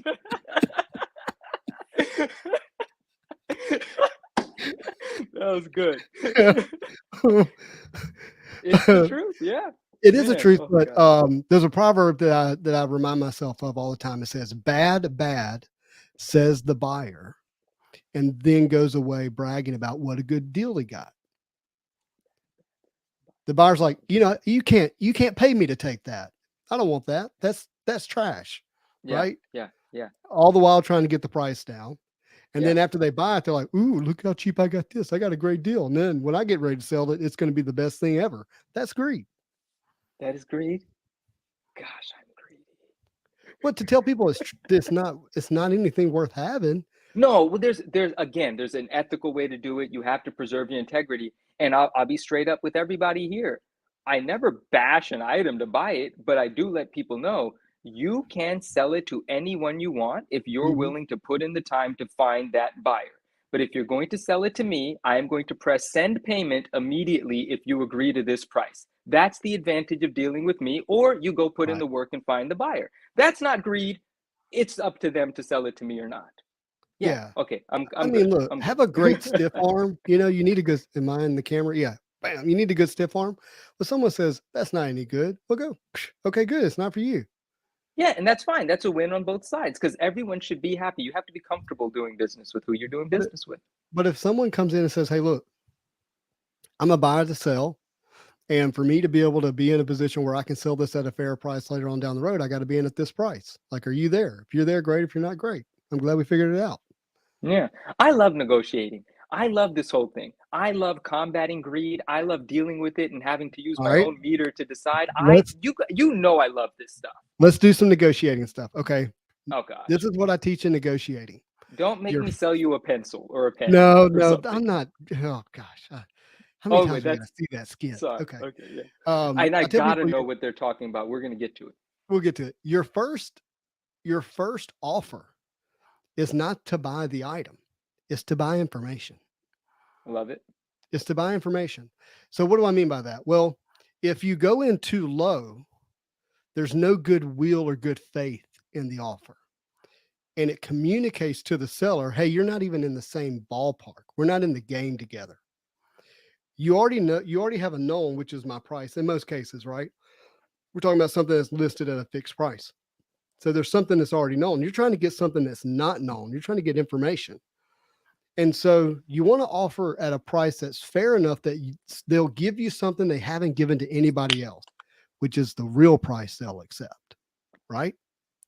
So that's what you're trying to buy first. So your offer has to be good enough or with enough goodwill, enough good faith that they're willing to reveal or concede that information. Now you're in the game. Now you're Mhm. negotiating. And at that point, you want to ask open-ended questions. Open-ended questions. Hey, how long ago did you acquire this item? Do you mind sharing what you paid for it? Why are you selling it now? As many questions as you can think of. Open-ended, open-ended, open-ended, open-ended. And they're giving you information, right? And they're giving it to you in a way that might be useful for you to develop your next offer. And to me, that's a good, healthy way to negotiate. But if you Sure. go in with a low ball and there's no goodwill, no good faith, the seller, that's why you'll see sellers like cancel, relist at a higher price because they're so offended.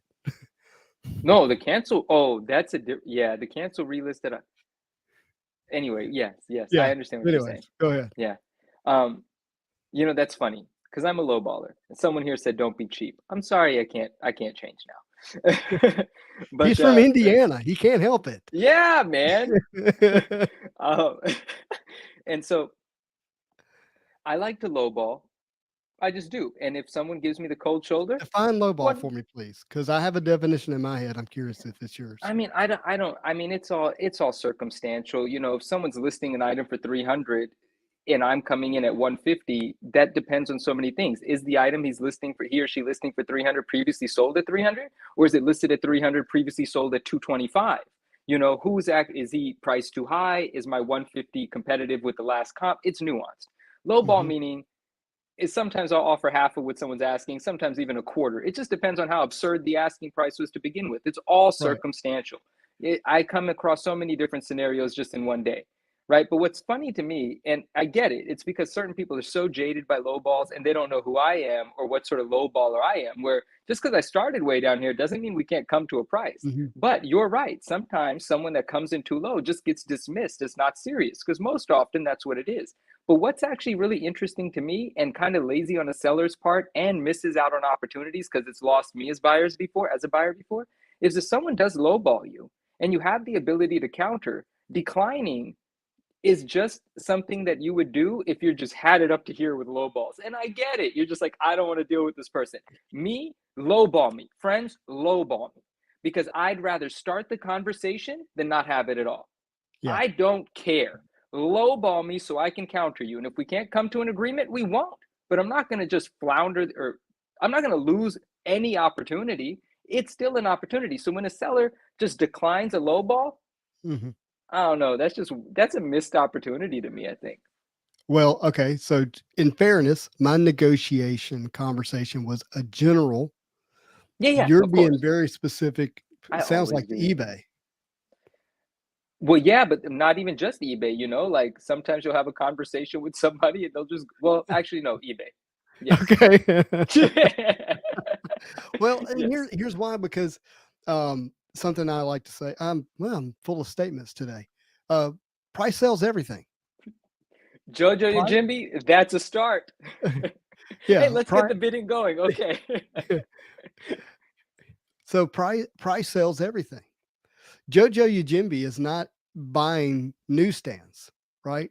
Of Ultimate Fallout 4. He probably would at a certain price. So Yeah, right, right. Yeah. price sells everything.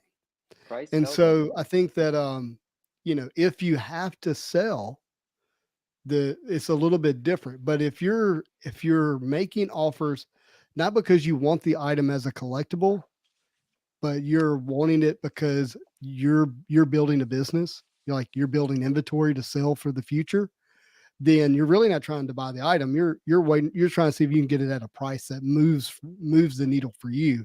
And that's a little different, I think.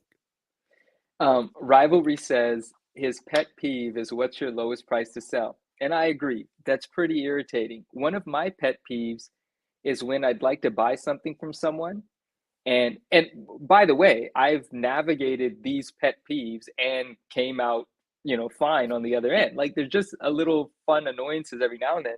But when someone's like, I want to sell this, but they won't price it, right? And then you're like, yeah, just let me know what your price is. Well, how much do you want to pay for it? No, no, no. Because I want to pay nothing for it. How's that sound? Like I'm not about to price your thing for you. And if you're the buyer and you put out the first price, there's a good chance your first price is higher than the lowest they would have taken. Don't Mhm. ever price someone else's item.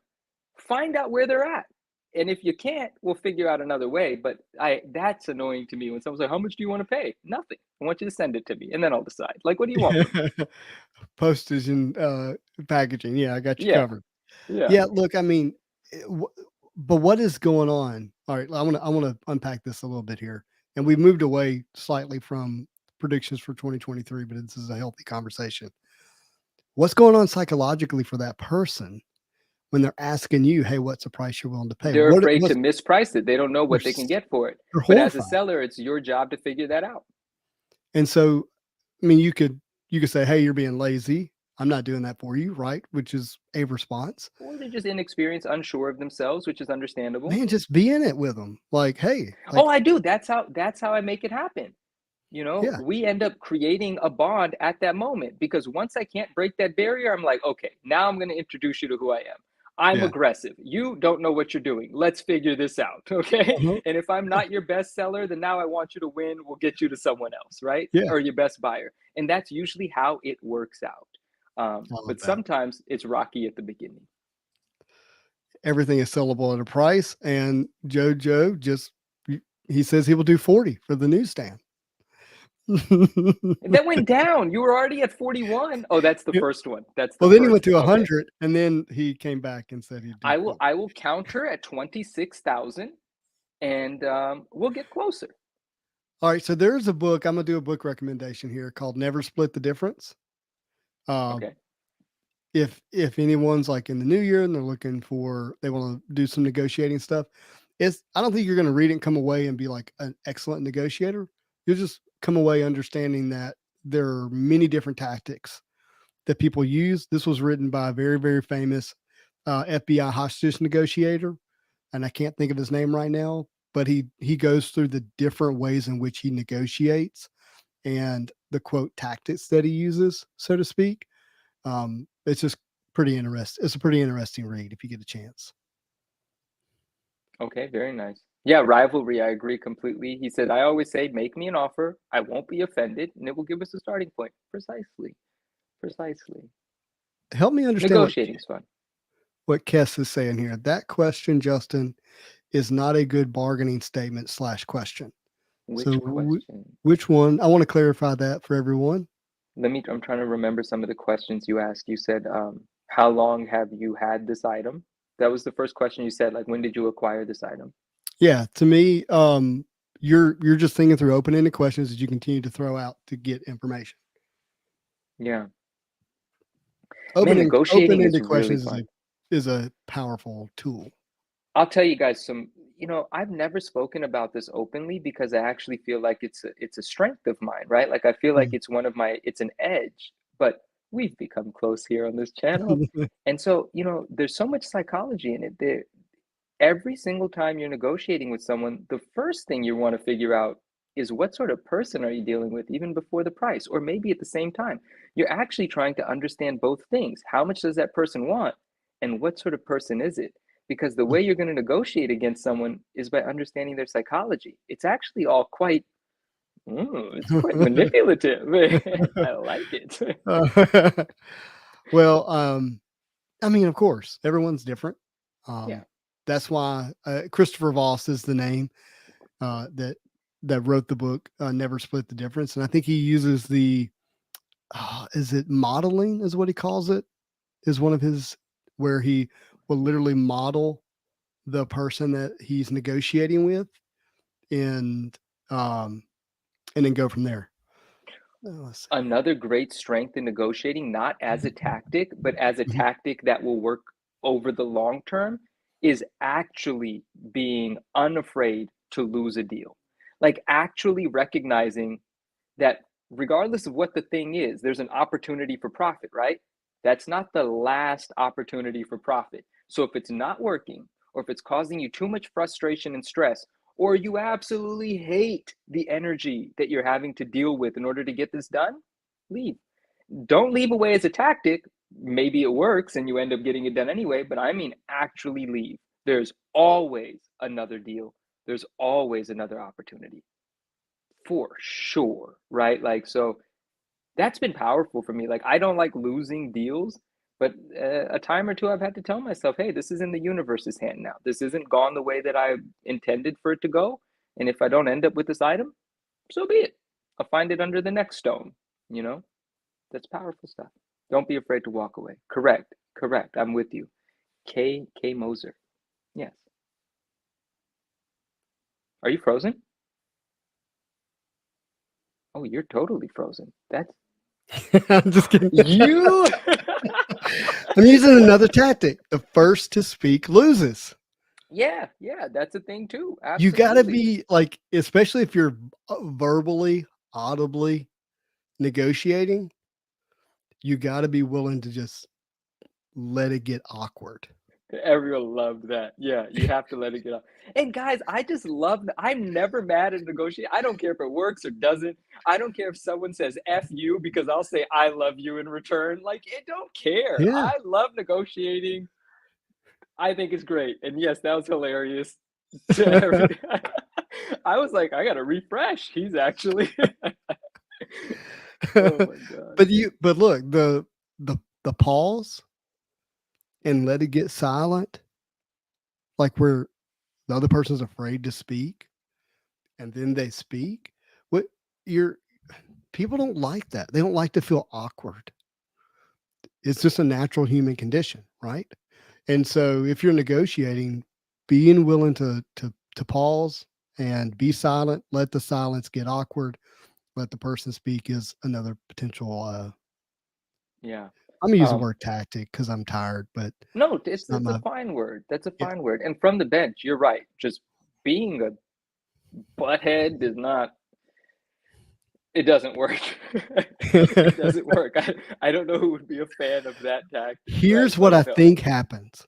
Like, you know, I don't want to characterize people too negatively here, but it was useful. Like somebody was mean at some point in their life and it was useful for them. And then they feel like they can duplicate that over and over again by afflicting pain. Mm, And when that person shows up in my life, I just go, hey, look, you're no Leon Underwood. Like you're gonna have to bring it. If you really think that that kind of language, that's the, this situation, this whatever. Like I've I've lived with all of that, and you know, it's not gonna work. And it really like breaks those people down when they think it is gonna work. Um, yeah, too many Karens. Swish that I like what Swish said up here. I'll just quickly read it. He said, I don't bother listing items for more than other copies are priced at. I always list lower than the cheapest at the time. I've never been told, well, so and so has it for less. I love that. I love that. I love that you're in a position to do so. That's how I like to treat my selling on Instagram as well. I like to provide a recent comp and then price it below that.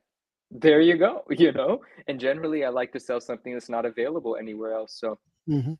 I love that. That works out really well. What have you got on the screen here? Simeon says it's good to know prices of what you're looking to sell, and from there I price a bit lower, and I've never had to deal with much negotiations since it usually sells. Beautiful. Perfect. It's Absolutely perfect. I just posted a bunch of stuff for sale on ComC. I have not sold a lot on public forums, platforms, I should say. And oh, hold on, we're gonna get to Off White Tim in just a second. And because of that, I was thinking through pricing, like where do I price these at? Because a number of the items people already had some for sale. And I was like, you know what? I'm just not a seller at that price. I'll wait. I don't care if it Mm, takes 2 or 3 years. Like this is just going up. This is going to be the price I'm willing to sell at when and if it ever gets there. And if it doesn't, that's fine. Like they're storing it for free for me and it's insured. Like I'm okay. yeah. But some other items, I was like, no, I really want these to move faster, and price is a different price. So what do we got here? Off White Tim says, sorry, was potential artists for MM discussed? Sorry if I missed it. I think it's safe to rule out Joe Just Go, unfortunately. Um, that's going to cost you $100 for me to release the info. I'm kidding. I'm kidding. No, it was not discussed. No, We I do haven't not know the discussed it yet artist. because there was a segment on greed, and Justin Yeah. just showed you the segment all summed up right there. uh, Tim, I But really thank do you, Off White appreciate Tim. you. Thank you. Thank you there. Definitely look, let me roll out some artists. And I'm gonna say this not with like 100% fact, like, but I'm very confident on it.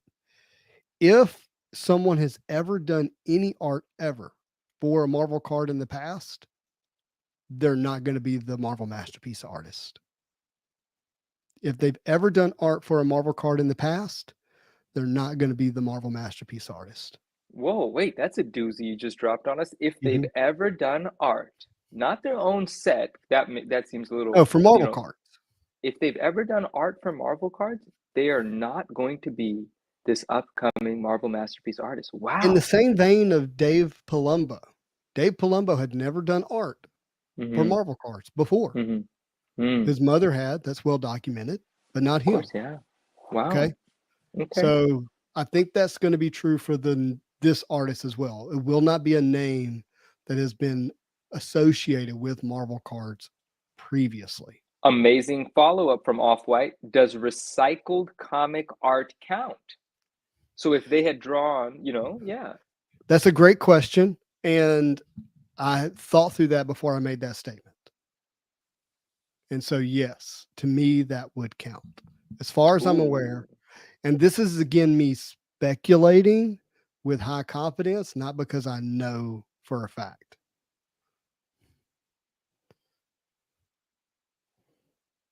interesting.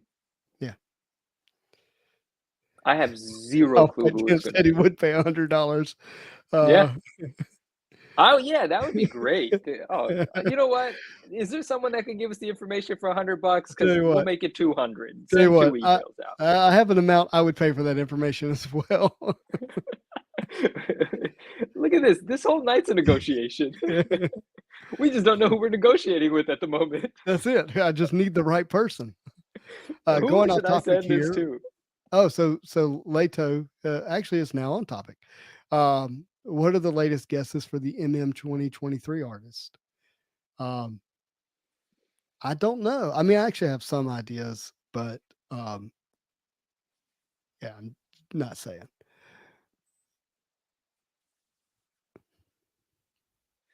2023. It's Mhm, not even going to be that different for me, man. I'm going to be still buying $100 PSA 10s of Marvel cards from the 90s. I'm mhm, still going to be buying high grade raws of really rare stuff and trying to grade up. What's going to change for me? I don't know. And the sort of yeah. things, the people that I don't know what's going to be different. It's just going to be fun and exciting, and I just want to do more of it. I don't know. Mhm. I don't know what it's going to be like for me. So much is going to be dependent on what Upper Deck releases, how it looks, and then my own personal economy. Like there's that aspect of it. And because I'm aware that the potential for challenges in my personal professional industry is real. I'm aware of that's out there. But with all that being said, and I was wanting to say this like coming into the episode, I was like, I want to say this, but it also feels a little lazy and not specific enough. But I just want to continue to be smarter with my collection and my hobby. And that's not like being smarter isn't a goal. Like it needs to be specific. You know what I Mm-hmm. mean? And I Mm-hmm. don't necessarily have that answer yet. And here's what I mean by that. In 2022, I was very much reaping the or harvesting the seeds that were planted in 2021. Okay. Right. Yeah. Like Yeah. I acquired a bunch of stuff. A lot of the boxes you've seen me open on the channel were actually acquired in 2021, not in 2022. Like when I say acquired, I mean that's when I paid money for them.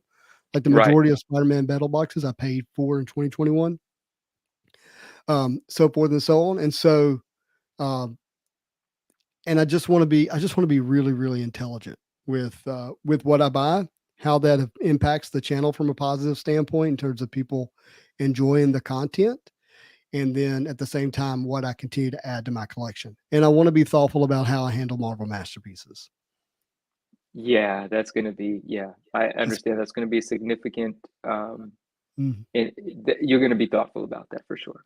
I think there's going to be some opportunities there that could be very expensive, but Yeah. are going to be some interesting opportunities. And yeah, I want to be smart. Where I made some mistakes with Spider-Man Metal is I paid those two cards in particularly. I paid 4,000 a piece for Mm-hmm. that. I'm now aware of. Well, I say 4,000. I'm sorry, that's not true. I bought two cars for $7,000. How you divide that up is up to you. Mm-hmm. 3,500. That they're not terrible deals, but I'm now aware of the fact that I probably could have saved a few $1,000s there Yeah. if I'd have been a little more patient. Right. Right. Right. And I wasn't as patient as I would have liked to have been today. What the heck, dude? What just happened? Aslan, am Oh, I reading holy that smokes! correctly? I'm Ugh. really glad we moved the channel to Sundays. Wow, I don't even know what to say. Thank you a million times, but I'm a little shocked. YouTube is going to be really happy to get 30% of Oh that. gosh. Oh I'm gosh. Aslan, that's amazing, man. Like that, wow. Yeah. What the Who heck? is the MM 2022 art? I don't know, Aslan. No, I don't know. MM20. Oh, we don't know that. Yeah. Yeah, it's still 2022. I've never seen our friends in the chat react quite this enthusiastically Yeah, to a super chat. yeah, they were happy. Um, uh, Dang. Okay. I okay. So, all right, let me Aslan. give you some. Let me do that. I think it's going to be a fantasy artist. We know that it's some. We know that it's a male because we've had people drop that on accident multiple times. Oh, I was wondering where you got that little tidbit from. We've Okay. had multiple. So whoever this is friends with other artists, and they've mentioned him, him There you on go. multiple occasions. Okay. There you go. Yeah. Because of the friendships and the way in which I've heard it, I would think that this person is probably in their late 40s to early 60s, would be my guess. Mid Okay. and if the real artist is much younger than that, forgive me, but that's just my guess. Um, and I would suspect that they come from probably the Magic the Gathering space. That would Ooh. be my guess. Remember, most Marvel masterpiece art is fantasy art, not Right. comic book art. No, yeah. It's the fancy fantasy painters. Fancy, No, fancy, I like fancy. I like fancy. We're fancy keeping it. fantasy painters. Yes. And so if you're gonna go digging, that's how I would dig. That's how I would investigate. And here's what I'm gonna commit to Aslan. Uh thank you. And as soon as I find out, you'll be the first to know. There you go. That's what And I I'm can gonna guarantee. hold him to it because I'm Like gonna be the when I second call to Manu, know. he's gonna ask, "Have you told Yeah, Aslan that's yet?" ex- that's exactly right. When you call me, I'm gonna say, "Wait a second, you hit Australia yet?" Yeah. Okay, that's exactly right.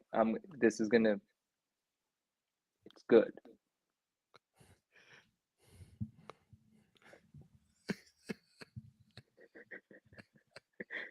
I I'm such a huge fan of this channel. Yeah. Oh Um, my god.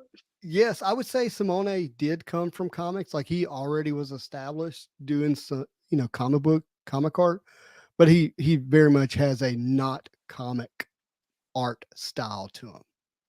It's more real. It's not realism like you would say with Jesco or Palumbo, but it's definitely more of that space. Yeah, I'm gonna have to Addie go back and Granov, read these amazing. names so I can look them up. Oh, Josh, that's incredibly kind of you. Thank you, my friend. Yeah, Granov, Addie Granov, incredible. Thank you. There's so many incredible artists, man. It would actually be hard to get this wrong, you know? Yeah, we do have a lot of artists. John Avon, I'm gonna have to look that one up. Let's see here. Yeah, Bianchi's museum quality art. Yeah, Oh for yeah, sure. dude. Oh, I'm still not over the symbiote he did for you, the symbiote Spidey he did for you. That thing. Hmm. It is proudly displayed now in the study. I Did you got a frame video. it though? I'm I'm just No, I curious. didn't frame it. Okay, You know how those little plastic comic book stands? I just oh stood yeah, it up in that and took two beautiful. symbiote Black Suit Spider-Man action figures and posed them. One of them in the similar pose as Secret Wars, and the other one in a 3-point crouch down pose. Oh, beautiful, beautiful. Yeah, Got it framed with his friends. That's what's happening there. that's it. That's exactly Hmm. what's happening there. Alonzo is the masterpiece artist for 2024. We weren't going to say anything, but since the cat's out of the bag now, 100%. Definitely not Alex Ross. Definitely not. Definitely not Alex Ross. That would be my guess. I mean, I could be wrong, but Maybe all of those I don't think variant covers we're doing are the cards that didn't make the cut. that. I mean, yeah, gosh, if Alex Ross was the artist. That set would start at $700 a box, then Mm. and then Yeah, that only would be you and incredible. Aoki would own them, and we'd all just have to watch you Stop. guys. It's terrible. By the way, that guy's everywhere now. Is he? We're Nice, watching nice. New Year's last night, and there he is on a big sign in Times Square. Really? Mhm. Yeah, Art Germ is really excellent. I'm trying to remember some of the Art Germ covers I really, really loved, but yes, definitely, I'm definitely. gonna grab something. I'll be right back. When you're thinking of an artist, you have to figure someone in Marvel who has been very inactive lately, right? And since I do a poor job of paying attention to anything current, I have no way of using any of the current information to make a decision. What is that? This is what I won tonight. Why does it look so amazing? How did they? Let me put this in a better location. And we got to do this too. We got two things we got to cover. I'm gonna show this first. Let me flip the camera around. Yeah, Give me a second. you need to go full screen for sure. And Yeah, wait, that's do like, that. That. So this is Stan Lee. yes, it is. Happy you belated. recognize that? But my friend made this for our Marvel Fantasy Football League, and I won the league. It was in there with a bunch of sports guys, and they were making fun of us Marvel guys in the league, but we pulled it out. That was not some simple thing whipped together. That friend really, No, really cares this is about you, obviously, and put a lot of love into this. yeah, and I'm really thrilled to be the inaugural winner. Let me take this comment down so we can see it more. But isn't that cool? That's Just the whole amazing. presentation. and he's making the I'm flipping. assuming Jojo said, "How's it already dusty?" If I'm to guess, I'm gonna think those are particles from its shipping material, maybe the popcorn or whatever in there, whatever it's It called, is. peanuts. It is already dusty because I've held it the whole year. Oh, you little trickster. But the reality that I'm going to be able to keep it as the winner only just materialized. Lala had that box the whole year too, but now the card's hers. That's just I Whatever. had to. I had to, Justin. Stop. Let me put this down. Oh, that's funny. All right, here's the other thing I want Eric. to talk about for 2023. Okay. Okay. Okay. Now, this is a prediction. This isn't like a guarantee, but um, as I'm thinking about 2023, I'm thinking about CGC and what the fact that these Todd McFarlane cards are Yeah. going to Yeah. do. Yeah. There are going to be more artists who sign who have Marvel card art, and one of them is Jim Lee. Yes. Jim Lee's going to end up back at CGC, and I think he'll sign Marvel cards. I would be shocked if he wouldn't. I mean, he's greedy. He likes money, right? Oh gosh. I Sorry, love Jim Lee. just kidding. But I mean, he's going to capitalize on his name, right? And I'm sure there's plenty of us that would like to have a signed trading card from him.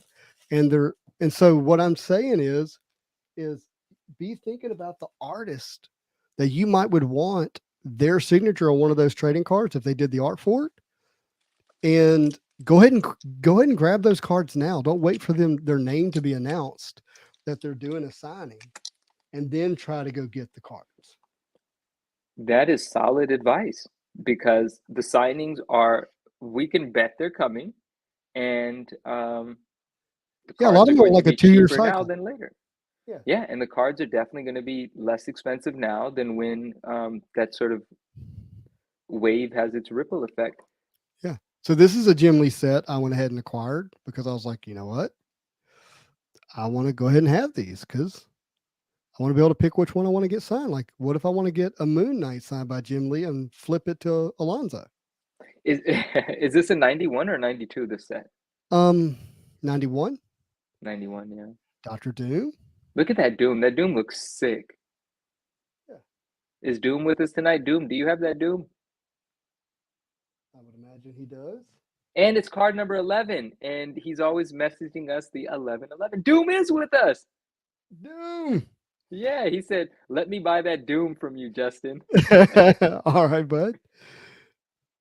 But yeah, I mean, I think this is what people need to be thinking about. Like, go ahead and get this Captain America. That's a pretty famous Captain America art for Jim Lee. Look at that Wolverine. Imagine getting that signed. So with the prices of like graded Marvel cards kind of being low, ish. I mean, that's a general statement. Does that slow down the grading? Like when the prices are going through the roof, everyone's submitting everything to grade, and then you have backlog at the companies, and that has other Mhm. side effects. But when the market for PSA 10s on some Marvel cards is like $70, $50, $60, that's not inspiring too many people to grade. So does that mean, like, that's weird? They have these counter effects on each other. Look at that. I love it. I love it. Oh, we know that Magneto art. Wait, Yeah. yeah, we certainly do. I love The that. hologram, if I remember correct. Oh, maybe it is the hologram. But imagine getting that signed. Oh, I mean, that would be glorious. Psylocke. Wolverine. Someone sent me a free book with something I bought, and it's a Batman book that I don't know very much about. And then I noticed it's signed by Jim Lee, and I was like, I wonder if the person knew they sent me a signed book. I'm gonna show you. Shall we? Look at that Psylocke. I don't remember seeing that.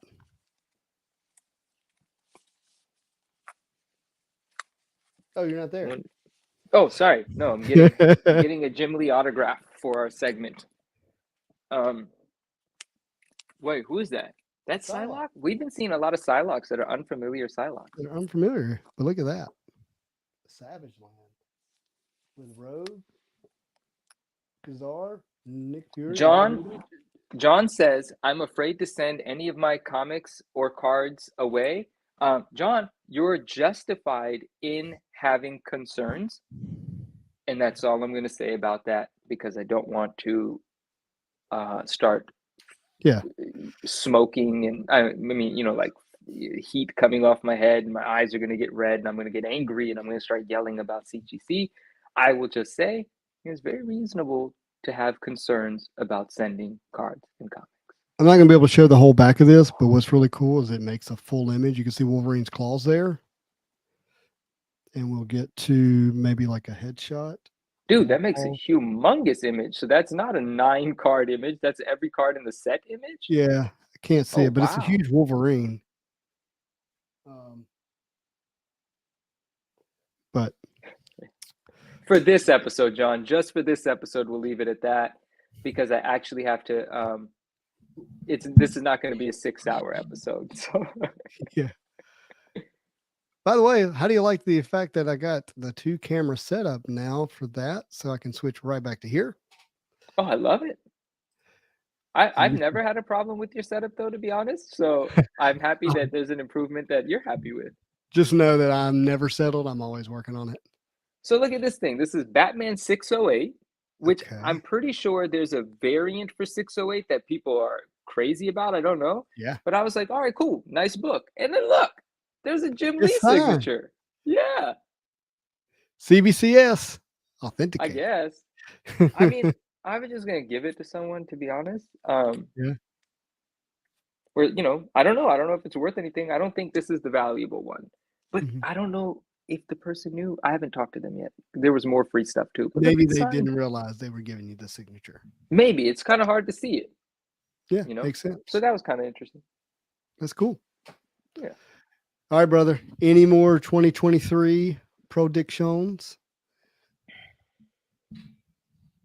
Wizard prices are going to be all over the place. As in up and down? Up and down, because like I said the other day, we've had some monumental sales. And everything was coming together at the same time. 2 years of enthusiasm building up, the Todd McFarlane signing, and everybody in the world that has the means of finding, acquiring, sourcing the high-grade wizards realized what was happening, and they are doing that. Yeah, I mean, you created a lot of people going into their boxes and pulling out their wizard magazines, just so you know. Pulling out their wizard magazine. Oh, well, and so that's happening, right? And the census is growing, but like where the census grows by 100, 3 or 4 of them end up being 9.8s, but I'm seeing the 8.5s, the 9.0s, the 9.2s, that number on the census, the comic book pop report starting to blossom. And so there are some people they just want for their collection, but there are so many people that are like, it's time to sell the most dope wizard examples you can. So those come to market, competition. It's going to be weird. Someone's going to see the perfect signature on a 9.8. They're going to pay whatever they feel like paying.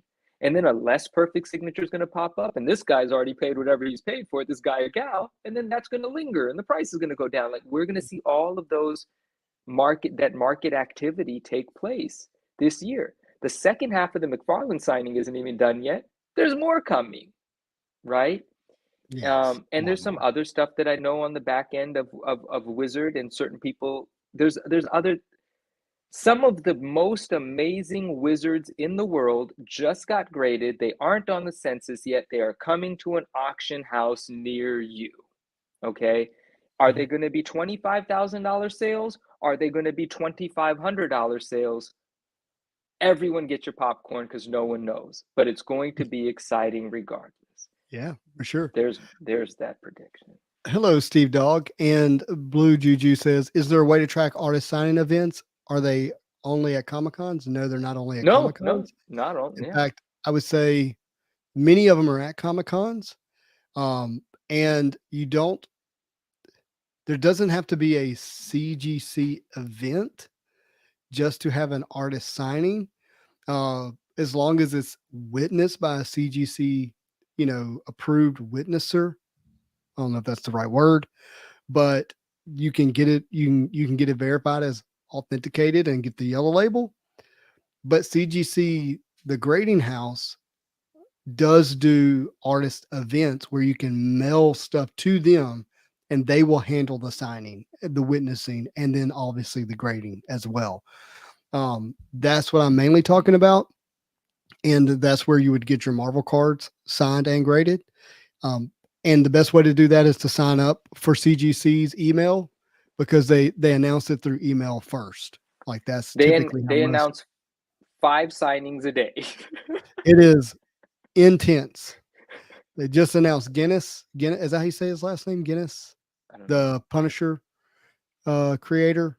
They just did him. He's signing, but it's literally every other day. There's an email about this signing's coming up. This signing's coming up. This signing's coming up. Yeah, I mean it's huge business for them. Huge, huge Mhm. business for them. So Ryan says, Spidey Hits will keep you notified. I will do my best, especially when it comes to Jim Lee and artists, at that ilk, so to speak. Yeah, Example, if Alex Ross does a signing at CGC, there are cards with Alex Ross art on them. yeah, yeah, You can get those signed. absolutely, I think would be cool. It would be absolutely. cool. I'm Um, I'm s- please. nope, nope. You I was just first. gonna say I'm certain once we are done tonight, I'm gonna Mhm. have a bunch of like more concise things to predict about 2023, but I didn't think about it. I don't know what I'm talking about. Like I didn't Yeah, have any thoughts. only gave you But like an it's hour notice. yeah. Well, yeah. But sorry, you were gonna say. Well, just that. That's it. That's our first episode for That's our first 2023. episode. This is the first day of the year. It's our first Sunday of the year, the first Sunday in the new schedule. We're here. We've done it. It's been fun, man. Yeah, It's been really nice. This is a great way to start the year. Thank you. I think so. I think so. Everybody keep an eye out on the channel for Sundays for the Marvel show. Will not be here on Tuesdays. Very excited about that. Um, we'll be back next week, Lord willing, and I'll keep rolling out content. In the meantime, I have some thoughts about that, the way that's going to lay out into the future. I'll certainly keep you guys up to date as I hear information that's relevant and verifiable as much as I can. I'm not a journalist by any stretch of the imagination. That is for sure. This is a great first episode. Really enjoyed it. Manu, thank you as always. Wouldn't be the Thank Marvel you. show without you. My goodness. I'm very Everybody in the chat, grateful. thank you. Especially Tim and Aslan. You're very kind. Really appreciate you. Yes. Thank you Yes, both. tomorrow is Unbound. There will be content made tomorrow for the Rogue drop. Keep an eye out for that if you want to. That'll be fun. It's gonna be interesting. So, anyways, everybody, thank you for watching. Please do me a favor, hit that like button. Leave me a comment in the comments if you have any questions. Feel free to reach out to Manu and I on Instagram under the same name, Spidey Hits, and the 9.9 Newsstand. But as always, I hope you have a marvelous day.